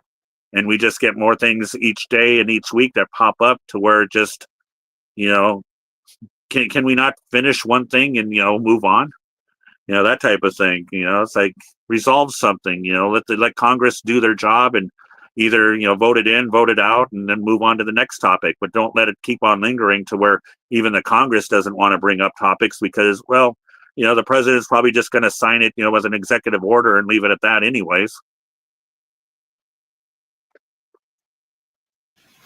Yes, I agree. There's a lot going on today, and a lot of people say that you can't govern by executive order. So we're going to see how long a lot of these things are going to last. Empress said Trump doing all that can technically get the deleter out of it. His defense can say Trump poisoned the jury pool. I don't know what's going to happen, but that dude was only 22. What would have you so angry that you need to go do something like this? And then they're talking about he's a part of this. I don't know how you say it. It's like Groper, Groyper. I'm not how to pronounce it. He's a part of a group that's like conservatives, and they be going after other conservatives. I'm like, man, what's going on out here? Everybody just loved the groups. And I'm like, it's crazy. Like, can't we all just get along? Can't we all just get along? That came from Rodney King. That's his statement that he said back then. Remember Rodney King? Yeah. Huh? Yeah. Yeah. That's what he said. Can't we just all get along? And it's still true to this day. It's like, why do we have groups that have created subgroups to then beef with each other? It's so stupid. Well, see, once again, we bring up another topic the other day, popped up. If we're downsizing what's being taught at schools, let's do a poll, on your channel, or I'll even do it on my channel, of the younger generation, and ask them how much of these different things do you know about because of what you learned in school. How many people really know about Rodney King and the riots, or maybe even George Floyd, or things that happened in the past. It's like, how much are they really being taught about our past history? And if they're not being taught at school, and they're being, the books and stuff possibly are being taken out of their public libraries and being told what they can and can't say and all that stuff, then there goes our generations, in the future. It's like, I've brought up different people's names to people that are younger than me, and they go look at me and go, who's that? Or what was that about? And it's like, they never had that education in their schools and stuff. It has to come from us people that are older than them And then once again, if you're going to put those roadblocks into telling us what we can and can't say, either on YouTube or in person, about our past or about, a topic or whatever, then, that's why I keep on spinning around in circles going, what's next, I would say I've learned more about my history from YouTube than I ever did from school.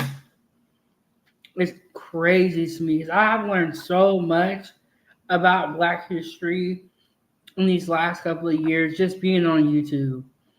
And it's like, dang, there's so much in the schools that they're not teaching us. But we got to think the people that are making the curriculum and that are making the rules for school are the same people that oppress Black people. And I love white people, Dan. I love y'all. So we got to keep that in mind. And we got to pick up the slack. And we need to teach our kids what is not being taught. And we, like you said, we need to have these talks with them. And we need to, you know what I'm saying, not depend on other people to teach our kids. But I feel like people are so busy in today's time. I feel like people just don't really care about the kids like that, in my opinion. And they're like the afterthought. Like, if you notice, when the government gets its money and whatever, the schools be the last ones to get some funding. Right. And it's crazy because the kids are the future.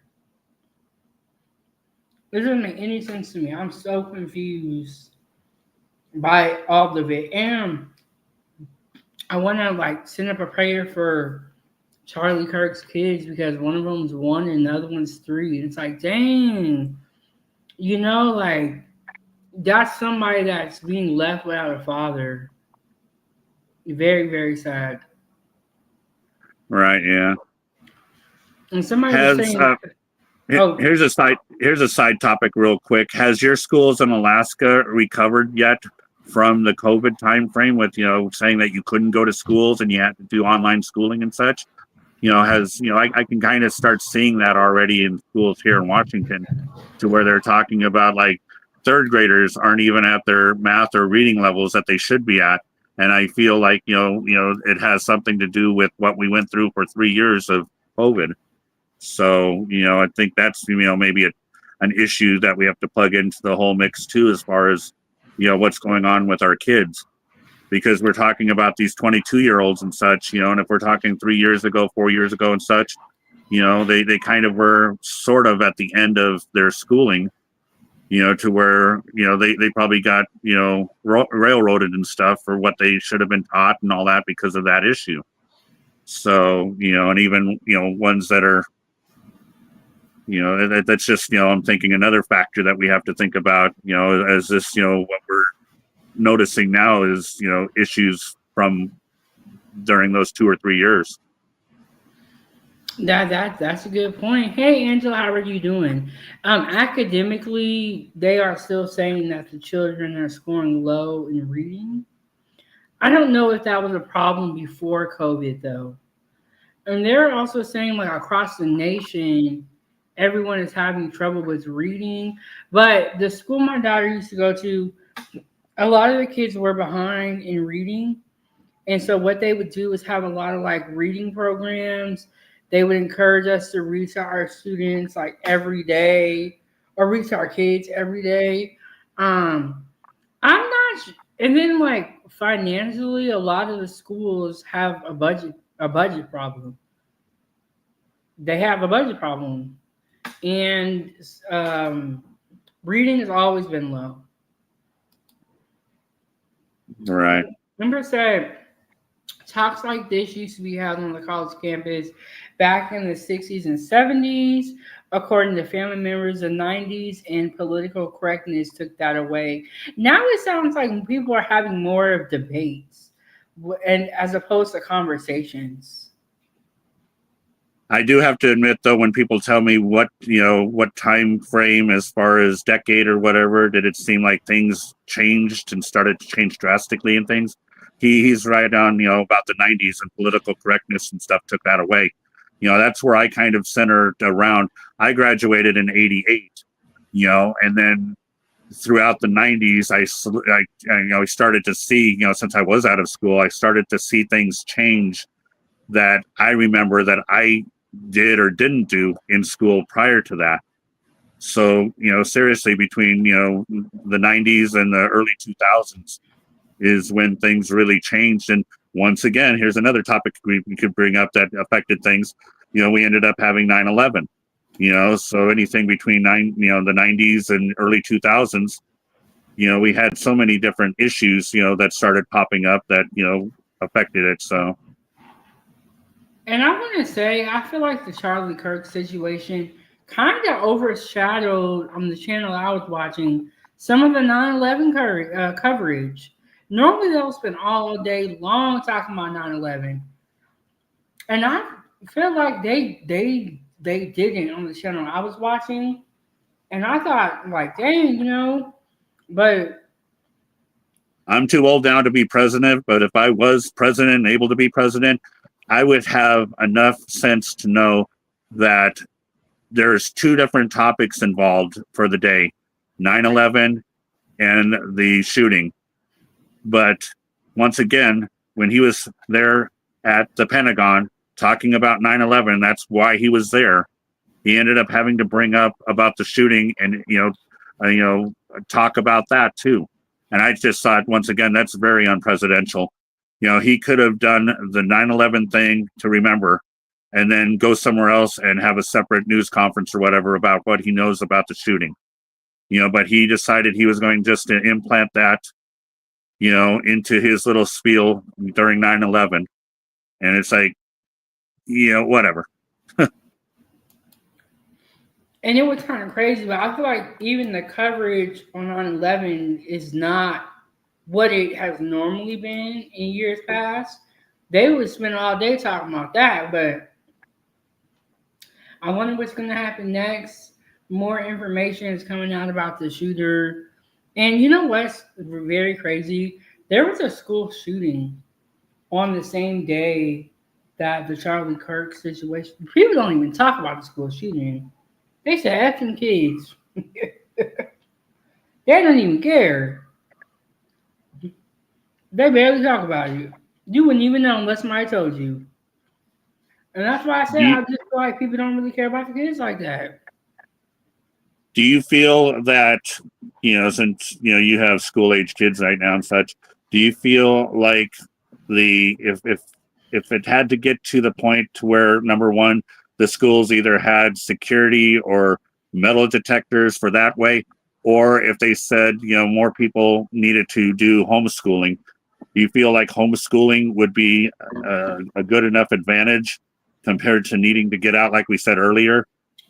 Kids need to get out and interact with their kids. And I don't care what they're talking about, and I'm so glad this is the first year that I was gonna homeschool my daughter because of her gymnastics is taking up a lot of our time. So she is now in homeschool, and I'm so glad that I don't gotta send my baby to school. And one time I did get a phone call because there was an active shooter in our neighborhood, and I just remember having to go pick her up from school. And this was like, I think this was like in the beginning of this year, honestly. And I said, man, I can't, I was already going to homeschool her. We were already thinking about it. But after that situation, I was like, I'm tired of this. And seeing everything that's going on. And I feel like even though she is homeschooled, she will get the same, if not more of an advantage because we're learning in the real world. A lot of times what's being taught in the schools and what the kids are doing is very outdated. It's outdated. So I'm glad I don't have to deal with the school and deal with all that. And she, like I said, is in gymnastics. So she gets outside. Now with homeschooling, it's like you still as a parent have to meet a certain criteria of, to have your kid pass the school year, right? You have like a believe so, but this, like I said, this is my first year, right, and we've only been doing it for probably a month. She really started September. It's we just are getting into the program, But so far, I really like it. We're able to travel, move around, and then what I do is like we can do school during the week, and then if a day happens where we can't do it, it's okay. It's not like with school. And school, they really want you to attend, and they want your kid to show up because they want to get that attendance so that they can get money for that student. And I cannot stand that part. It's like you want my kid to show up and then they're coming home and they can't read and they're bullied, they're going through all this in school. But also every parent is not able to homeschool their kid. So I'm very blessed. Yeah, and once again, what that the situation too, where people would look too. It's like, how do you plan on having your child interact with children of her age to know how to grow up as an adult and stuff when you're homeschooled? Some people say that's why I send my kid to school. They can interact with kids of their own ages and stuff and learn that way for future life. And then other people say, well, it's like, with the safety of it anymore, I would rather have my kid stay at home until she's 18 or he's 18 and stuff, and then let him go experience the world from that point. Yes, and I get that viewpoint too because my daughter does play a sport year round. You know how some sports have like seasons? Gymnastics is year round. Because she's in this year round extreme sport, she's going to get exposure to kids her age because she's doing this all the time. Now, if she wasn't in gymnastics, I could see why people would say that. But I think it's really important to get your kid involved in daycare, like in daycare and kindergarten, because those are really the building blocks that can put them ahead or on schedule or can keep them behind if they don't have that exposure. But I'm not concerned about it because, like I said, she's in a year-round sport. Well, and that, like you said too, that's one thing that cities and communities need to do is, if they don't already do it, they need to get more activities outside of school to keep the kids involved with the ages that they're in. And then it's up to the parent to, like yourself, get them involved with gymnastics or a sport, or that type of thing. So if they don't have that interaction in school because of being homeschooled, then the community needs to keep something funding for that purpose. Yeah, and I feel like sports are very good for children, but I understand sports are expensive. Everyone can afford them, and that is a real thing.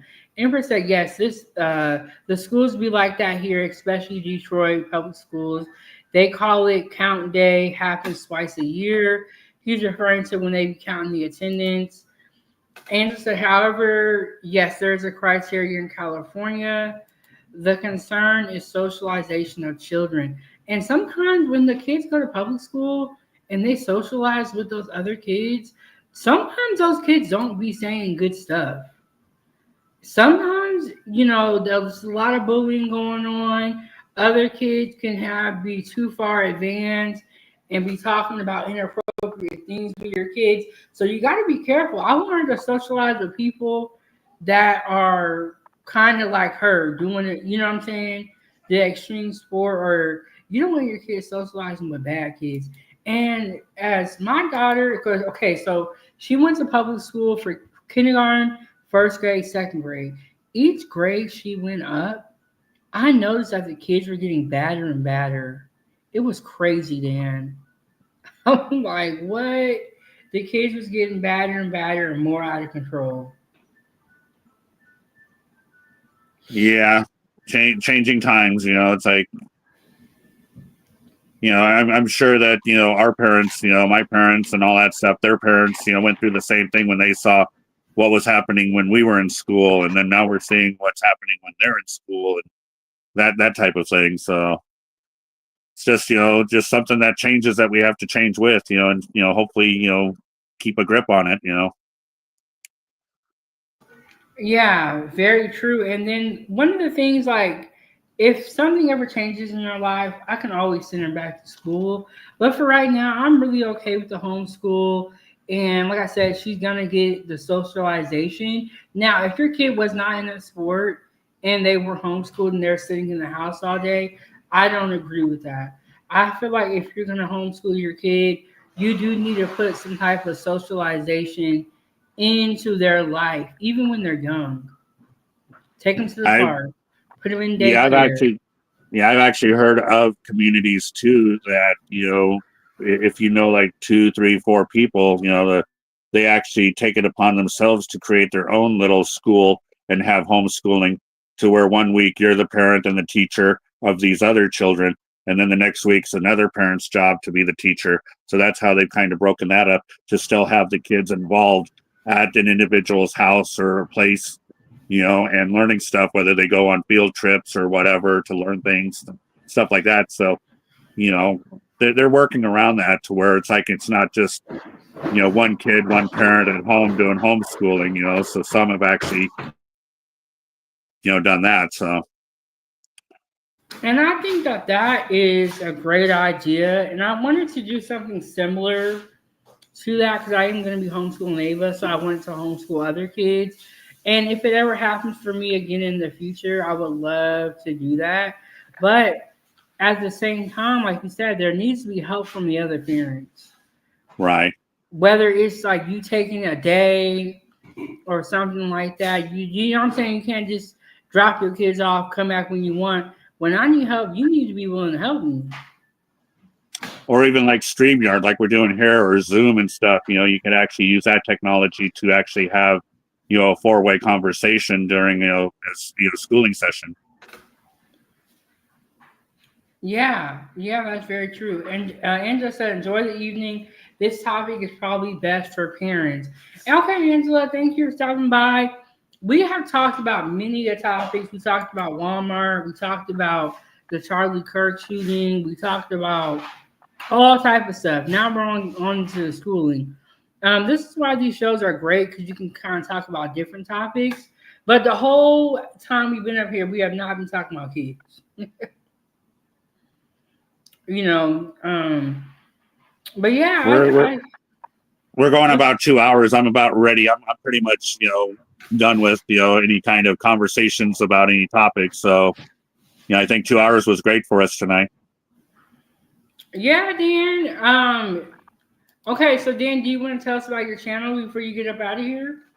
Well, it's still an up and coming channel and such. I do have some videos and things that I've made, that aren't really to any topic. It's like my YouTube channel name was created because when I first got involved with YouTube, talked to a YouTuber like yourself live, the person was saying that, I sound like I should be someone like does breaking news for YouTube, and just stick to that. It's like, I don't really want to, on my channel, bring up anything that's a topic of the regular news. If anything, I'd like to bring up, like, what I mean by breaking news is, like, if you and your channel has something happening, you could connect with me and I could, advertise that on my channel. Or if someone else has something, in their channel, whether it be arts and crafts or whatever topic, I could be that go-to channel, right now, to where you could be a second voice, and, I could, talk to you guys about your channels and about, that type of thing. So I haven't really got a niche down as far as what I want my channel to be yet. I'm still, skipping stones and trying to figure out myself what to do. But, it's like, you and I have been connected for quite a while, and there's other people that just by going into their chat and talking to them, they know by how I type and talk to them and stuff that they're always glad to see me in their channels. Some of them have given me the, the ability to be, their moderator, like yourself and such, because that, you want to be on topic with your channel and not have to worry about, any people that are disrupting, the flow of it. So that's kind of what I've done also, is I've tried to plug myself into some of these channels to where I can help the other person make their channels, be better. And I think that that's a great start by just supporting. Well, Dan, thank you so much for coming up here. It was a great conversation. I'm gonna keep the show going. I got a couple of more videos. But yeah, Dan, supporting people is a great way to get your name out there too. Now, are you able to see? I'm so new to this, streaming. Are you able to take me off, or do I need to click something here to take me off the Oh, okay. I can live remove you feed? from the screen, and then when you Okay. close out your browser on your Okay. phone, it'll take you out. But all right, Dan, peace. Alrighty. Thank you again. You guys have a good night. Okay. All right. That was Dan, the breaking news man, and this is his channel right here down below. And you guys will see him in the chat every once in a while, always coming through and supporting. And Angela said, I can tell him about van life news. What is van life news live? What is that like? But I have a couple more videos here, so we're gonna keep the show going for a little bit more. But we were talking about everything. We started with the Walmart dispute. We talked about Charlie Kirk. We talked a little bit about school and some of the mindsets of the young people who are very, very violent. And the woman in the Walmart dispute was 22, I believe. And like I said, I have a couple more videos here. Okay, so do you guys remember when Cracker Barrel was going through what it was going through? Okay, so this video right here is, let me see if I can have a different video format. This one ain't cool with me. Let me see. Okay, so this video right here is about the Cracker Barrel. Okay, do y'all remember when Cracker Barrel was going through its changes and they were talking about redoing the logo, changing some of the food? Well, this dude did a little, like, what do you call it? A skit about Cracker Barrel. So I'm gonna play that for y'all, and it's hilarious. The new spokesperson for Cracker Barrel. Everybody hated that boring ass logo change, so they hired me. The new slogan is Cracker Barrel. Built on Southern habits, but niggas and chicos is cool too. Now, we serving Spanish dishes, and on Tuesdays, we got a mariachi band. Hey, la cucaracha, hey, bonito, bonito. Shit, they talk about putting me on the logo. You know what I mean? Putting me on the logo with my motherfucking fire. We got Watermelon Wednesdays, where everybody get a slice of watermelon with tahini on it for one entree purchase. Yum! That game with the peg on it is out the door. From here on out, we rolling 10 or 4. Pay your daddy, mother.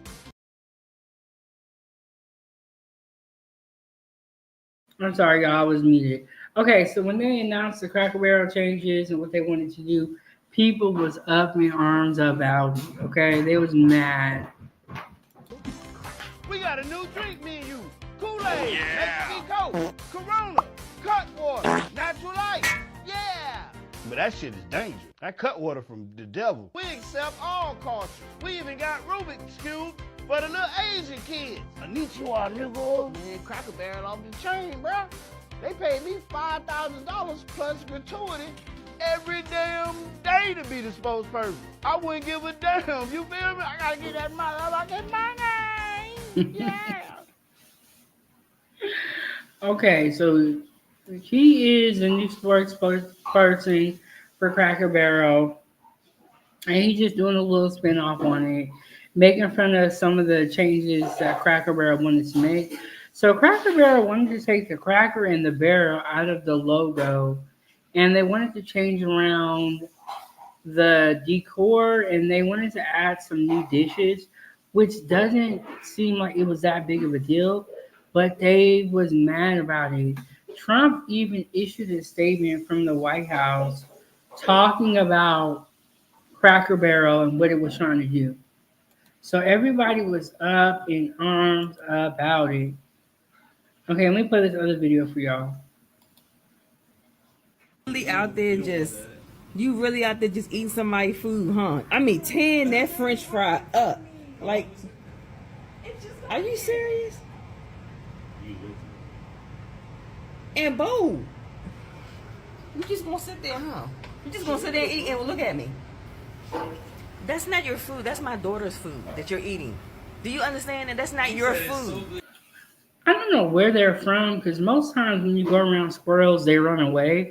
There was another bag of food that they had gotten into, and they were eating the fries. And I didn't even know squirrels were eating fries and stuff like this. And normally they're scared when people are by them, they run away. These squirrels said, "Not today." It's not your food. Put it down. You go. You go. Get out of here. Oh, wait a minute. Hold up.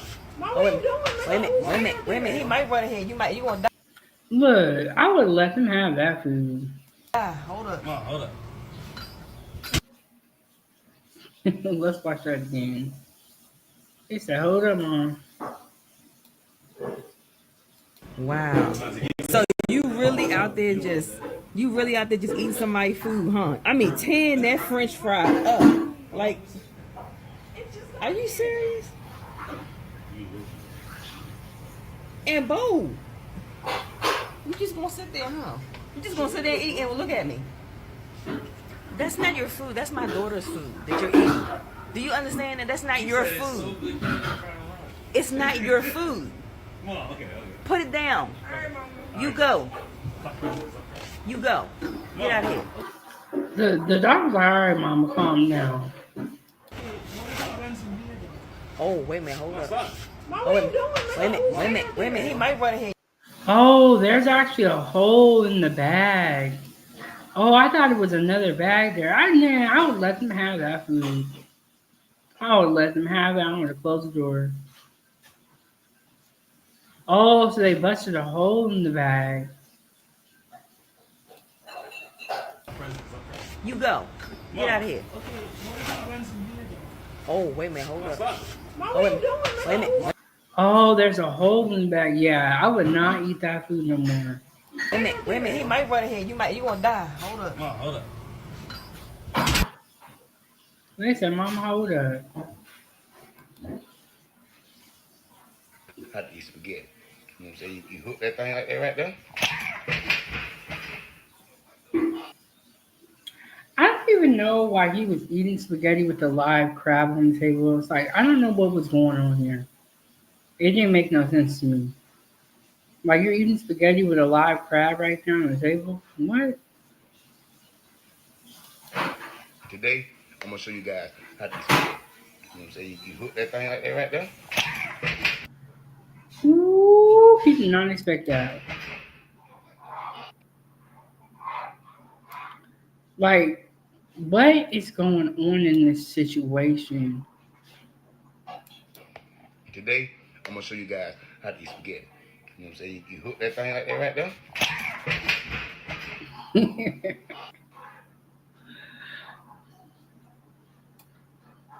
Like, what are you doing? You got spaghetti and a crab. What's going on here? Today, I'm gonna show you guys how to eat spaghetti. You know what I'm saying? You hook that thing like that right there. And this video got like, he got like 5 million views just off of him being crazy, being silly, being goofy.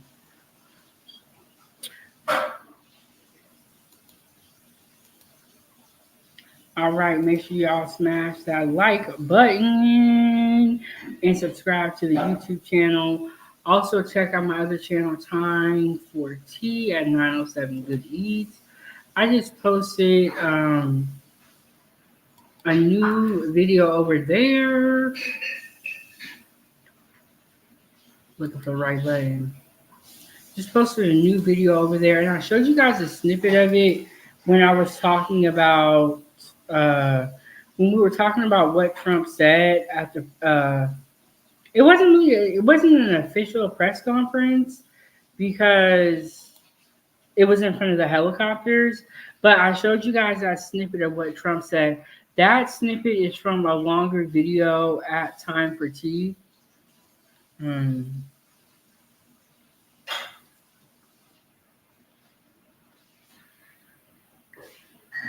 Yeah, that snippet is from a longer video, but what we were talking about was this Walmart situation and the homegirl at Walmart. It was 3 versus 1. She wasn't having it. She pulled out the gun and shot one of the girls. She actually shot one of them. I don't know where she shot her at. She is still alive though. And then the girl was arrested, and I'm pretty positive Walmart is gonna let her go for sure. And then this did happen in Houston, Texas. So they do have that what is it called? Open carry, or where they can have guns on them. So I don't know if that means that they can bring guns with them to work. But she had the gun on her, and she said, "You ain't finna talk about me today." Angela said, "These kids are crazy. I don't know about these people. Look, I don't know about them either."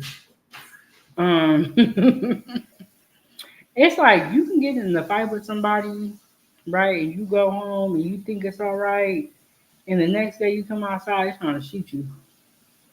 It's crazy, crazy. It don't make no sense either.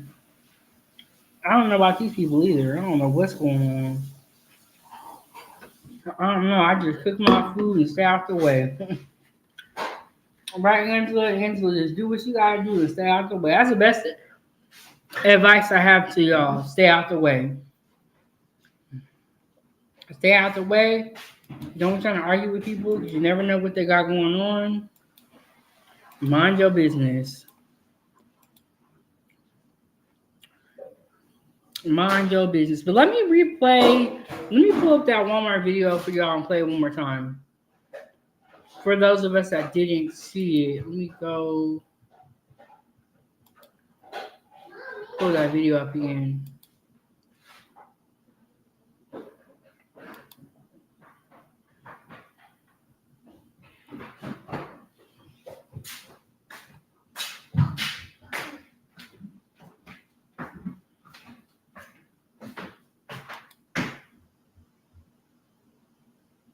Okay, I'm pulling this video up again.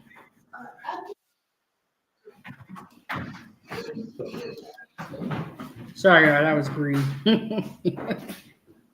Okay, so I be saving videos and have a lot of videos saved.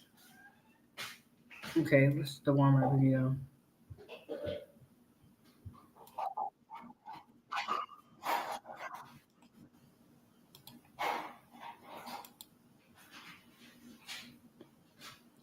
Okay, that was a commercial, y'all. My bad. Let me pull this up again.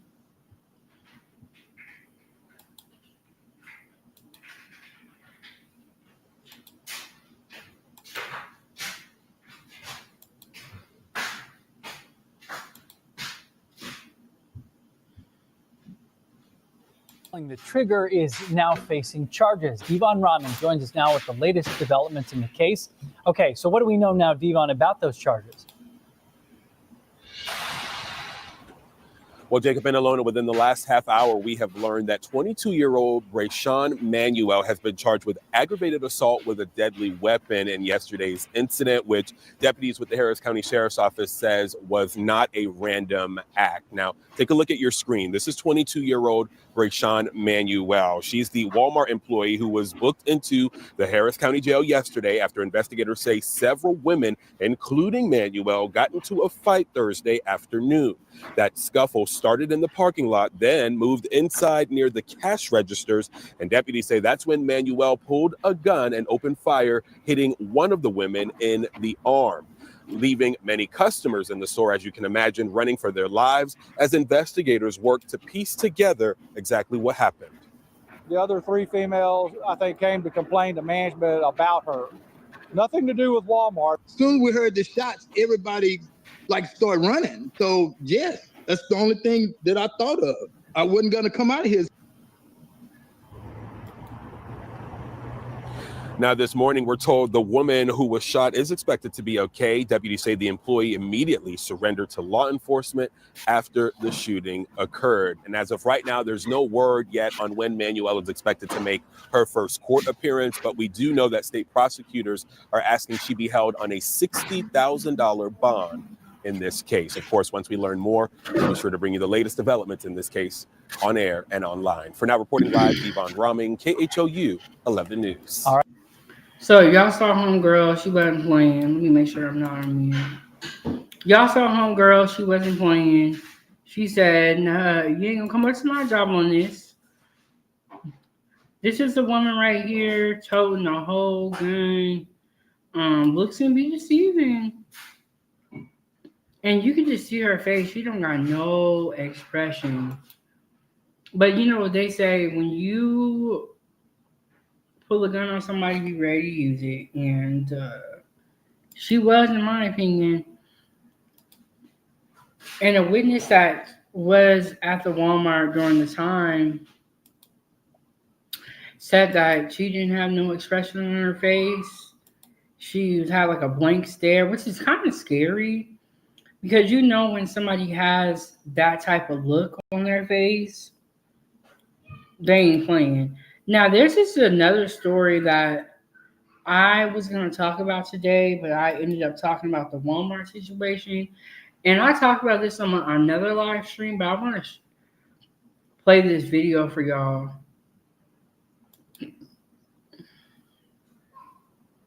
So an illegal immigrant suspect dead after dragging ICE.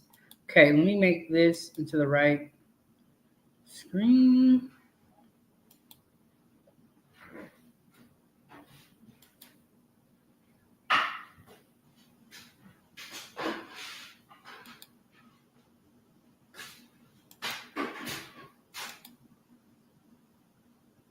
Suspect accused of dragging an agent with his car and trying to drive into other officers during a traffic stop outside of Chicago yesterday. According to DHS, the suspect had a history of reckless driving.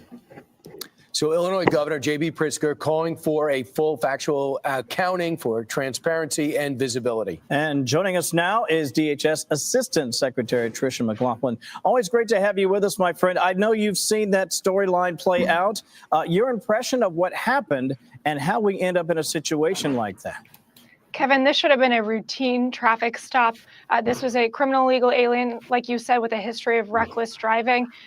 He tried to evade arrest, resist arrest, and instead started trying to hit our law enforcement officers with his vehicle. He ended up dragging for multiple yards our law enforcement officer.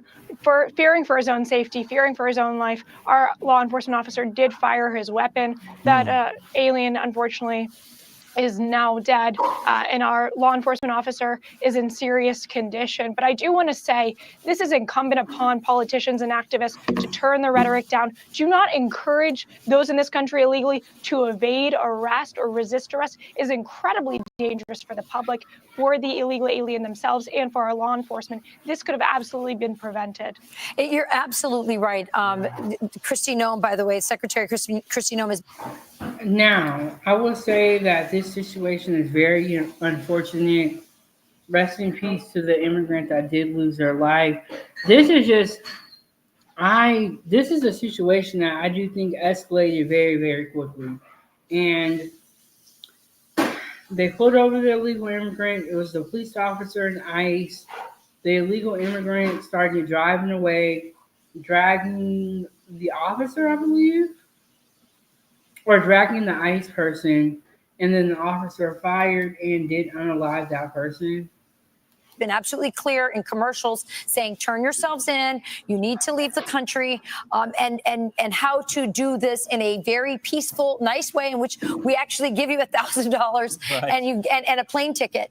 And yet you have these activists who are funded by who? By the way, let's talk about that, and telling these people to resist arrest. And now we have a police officer in the hospital. Oh, absolutely, Rachel. Our ICE law enforcement are facing a 1,000% increase. Hey, I said it wrong. It sounds like he was dragging the officer and then ICE fired. It's kind of what it sounds like. But the article read something else. But either way it go, somebody was getting dragged. Okay, he dragged the ICE officer and the ICE agent, and the officer fired. But then how was the officer in the hospital? I think She said it wrong, or I got it and wrong. assaults against them. I mean, they've been likened to Nazis. They've been likened to the Gestapo. Politicians continue to do this. We've seen too much political violence in this country. We're seeing it against our law enforcement, and it absolutely needs to stop. And to your point, the safest option for those in this country illegally is to self-deport now, get that $1,000, get that free flight home, and you preserve the potential opportunity to come back to the United States the right legal way. But if you don't leave now, we have law enforcement on the ground that will arrest and will deport you. Absolutely, and over 1 million people did, so I'm encouraged that people are picking up on that program. So the President of the United States was sitting... Wow, they're saying over 1 million people took up that program. I did not know that. Right there, and announced the next city after D.C. that he's going to be sending federal law enforcement officials to help. Watch. We're going to Memphis. Memphis is... That's the next city. Deeply troubled. And the mayor is happy. He's a Democrat mayor. The mayor is happy. And the governor, Tennessee, the governor is happy. Deeply troubled. We're going to fix that just like we did Washington. The National Guard and anybody else we need. And by the way, we'll bring in the military, too, if we need it. But National Guard. So they're going to Memphis. It be going down in Memphis. Memphis is the place where Young Dolph was gunned down. So many other rappers. They do seem like they have a lot of crime in Memphis. So it's always been one of the most violent places of violent crime among the leaders, top 5 leaders of violent crime in cities in America. And now the president's on his way with some of the similar forces that he put into D.C. What else can you tell us? I think Americans can be so proud, and we're so blessed that we have a president who's not going to allow the decay of our great American cities. Memphis is a great city, but it is just September, and there's already almost 200 murders in that city alone. It has one of the highest rates of violent crime in the country. And President Trump, Secretary Noem, and this great administration are saying no more. The federal government will step in if these leaders won't do it themselves. We can't have Americans trying to live their lives, build families, build businesses, and be facing this kind of public safety threats every day. Well, I can tell you as a D.C. resident. Well, I'm very curious how Memphis feels about this, and I'm surprised that they're not still going to Chicago. It sounds like the city officials in Chicago didn't want Trump to come in there and help, and for some reason he's not going in. I thought that no matter what, he was going to Chicago.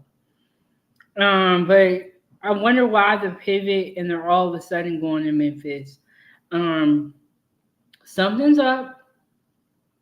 But Memphis is the next city they're going to head to, which I do feel like has a lot of crime there, according to the reports I be seeing and what I be hearing about amongst these rappers, people that look like me. It sounds like you be going down up in Memphis. So we're going to see what's going to happen once he goes there. And I wonder if the city of Memphis is okay. And I'm just surprised to hear the sudden pivot or to see the sudden pivot. I haven't even heard them really talking about Memphis too much either. So we will see. We're going to be right here to report on it at Kitchen Talk with Chef Big Bank or at Time for Tea at 9:07 Good Eats. Make sure y'all hit the like button, support the channel. Check out the other 2 live streams that I did today. We finna get up out of here. I'm finna hit y'all with the outro video. Shout out to Dan, the breaking news man, for joining the panel and chopping it up with your girl for as long as he did. Shout out to Dan. Shout out to Angela, Emperor, all the moderators and the members. I'll see y'all on the next one. Peace. Foodie gang, gang, gang. Foodie gang, gang, gang.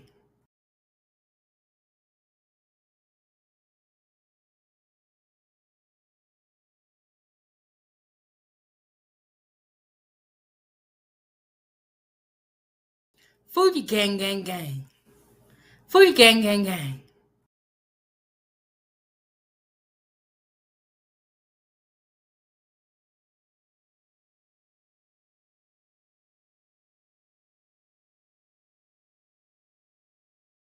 Foodie gang, gang, gang. Foodie gang, gang, gang.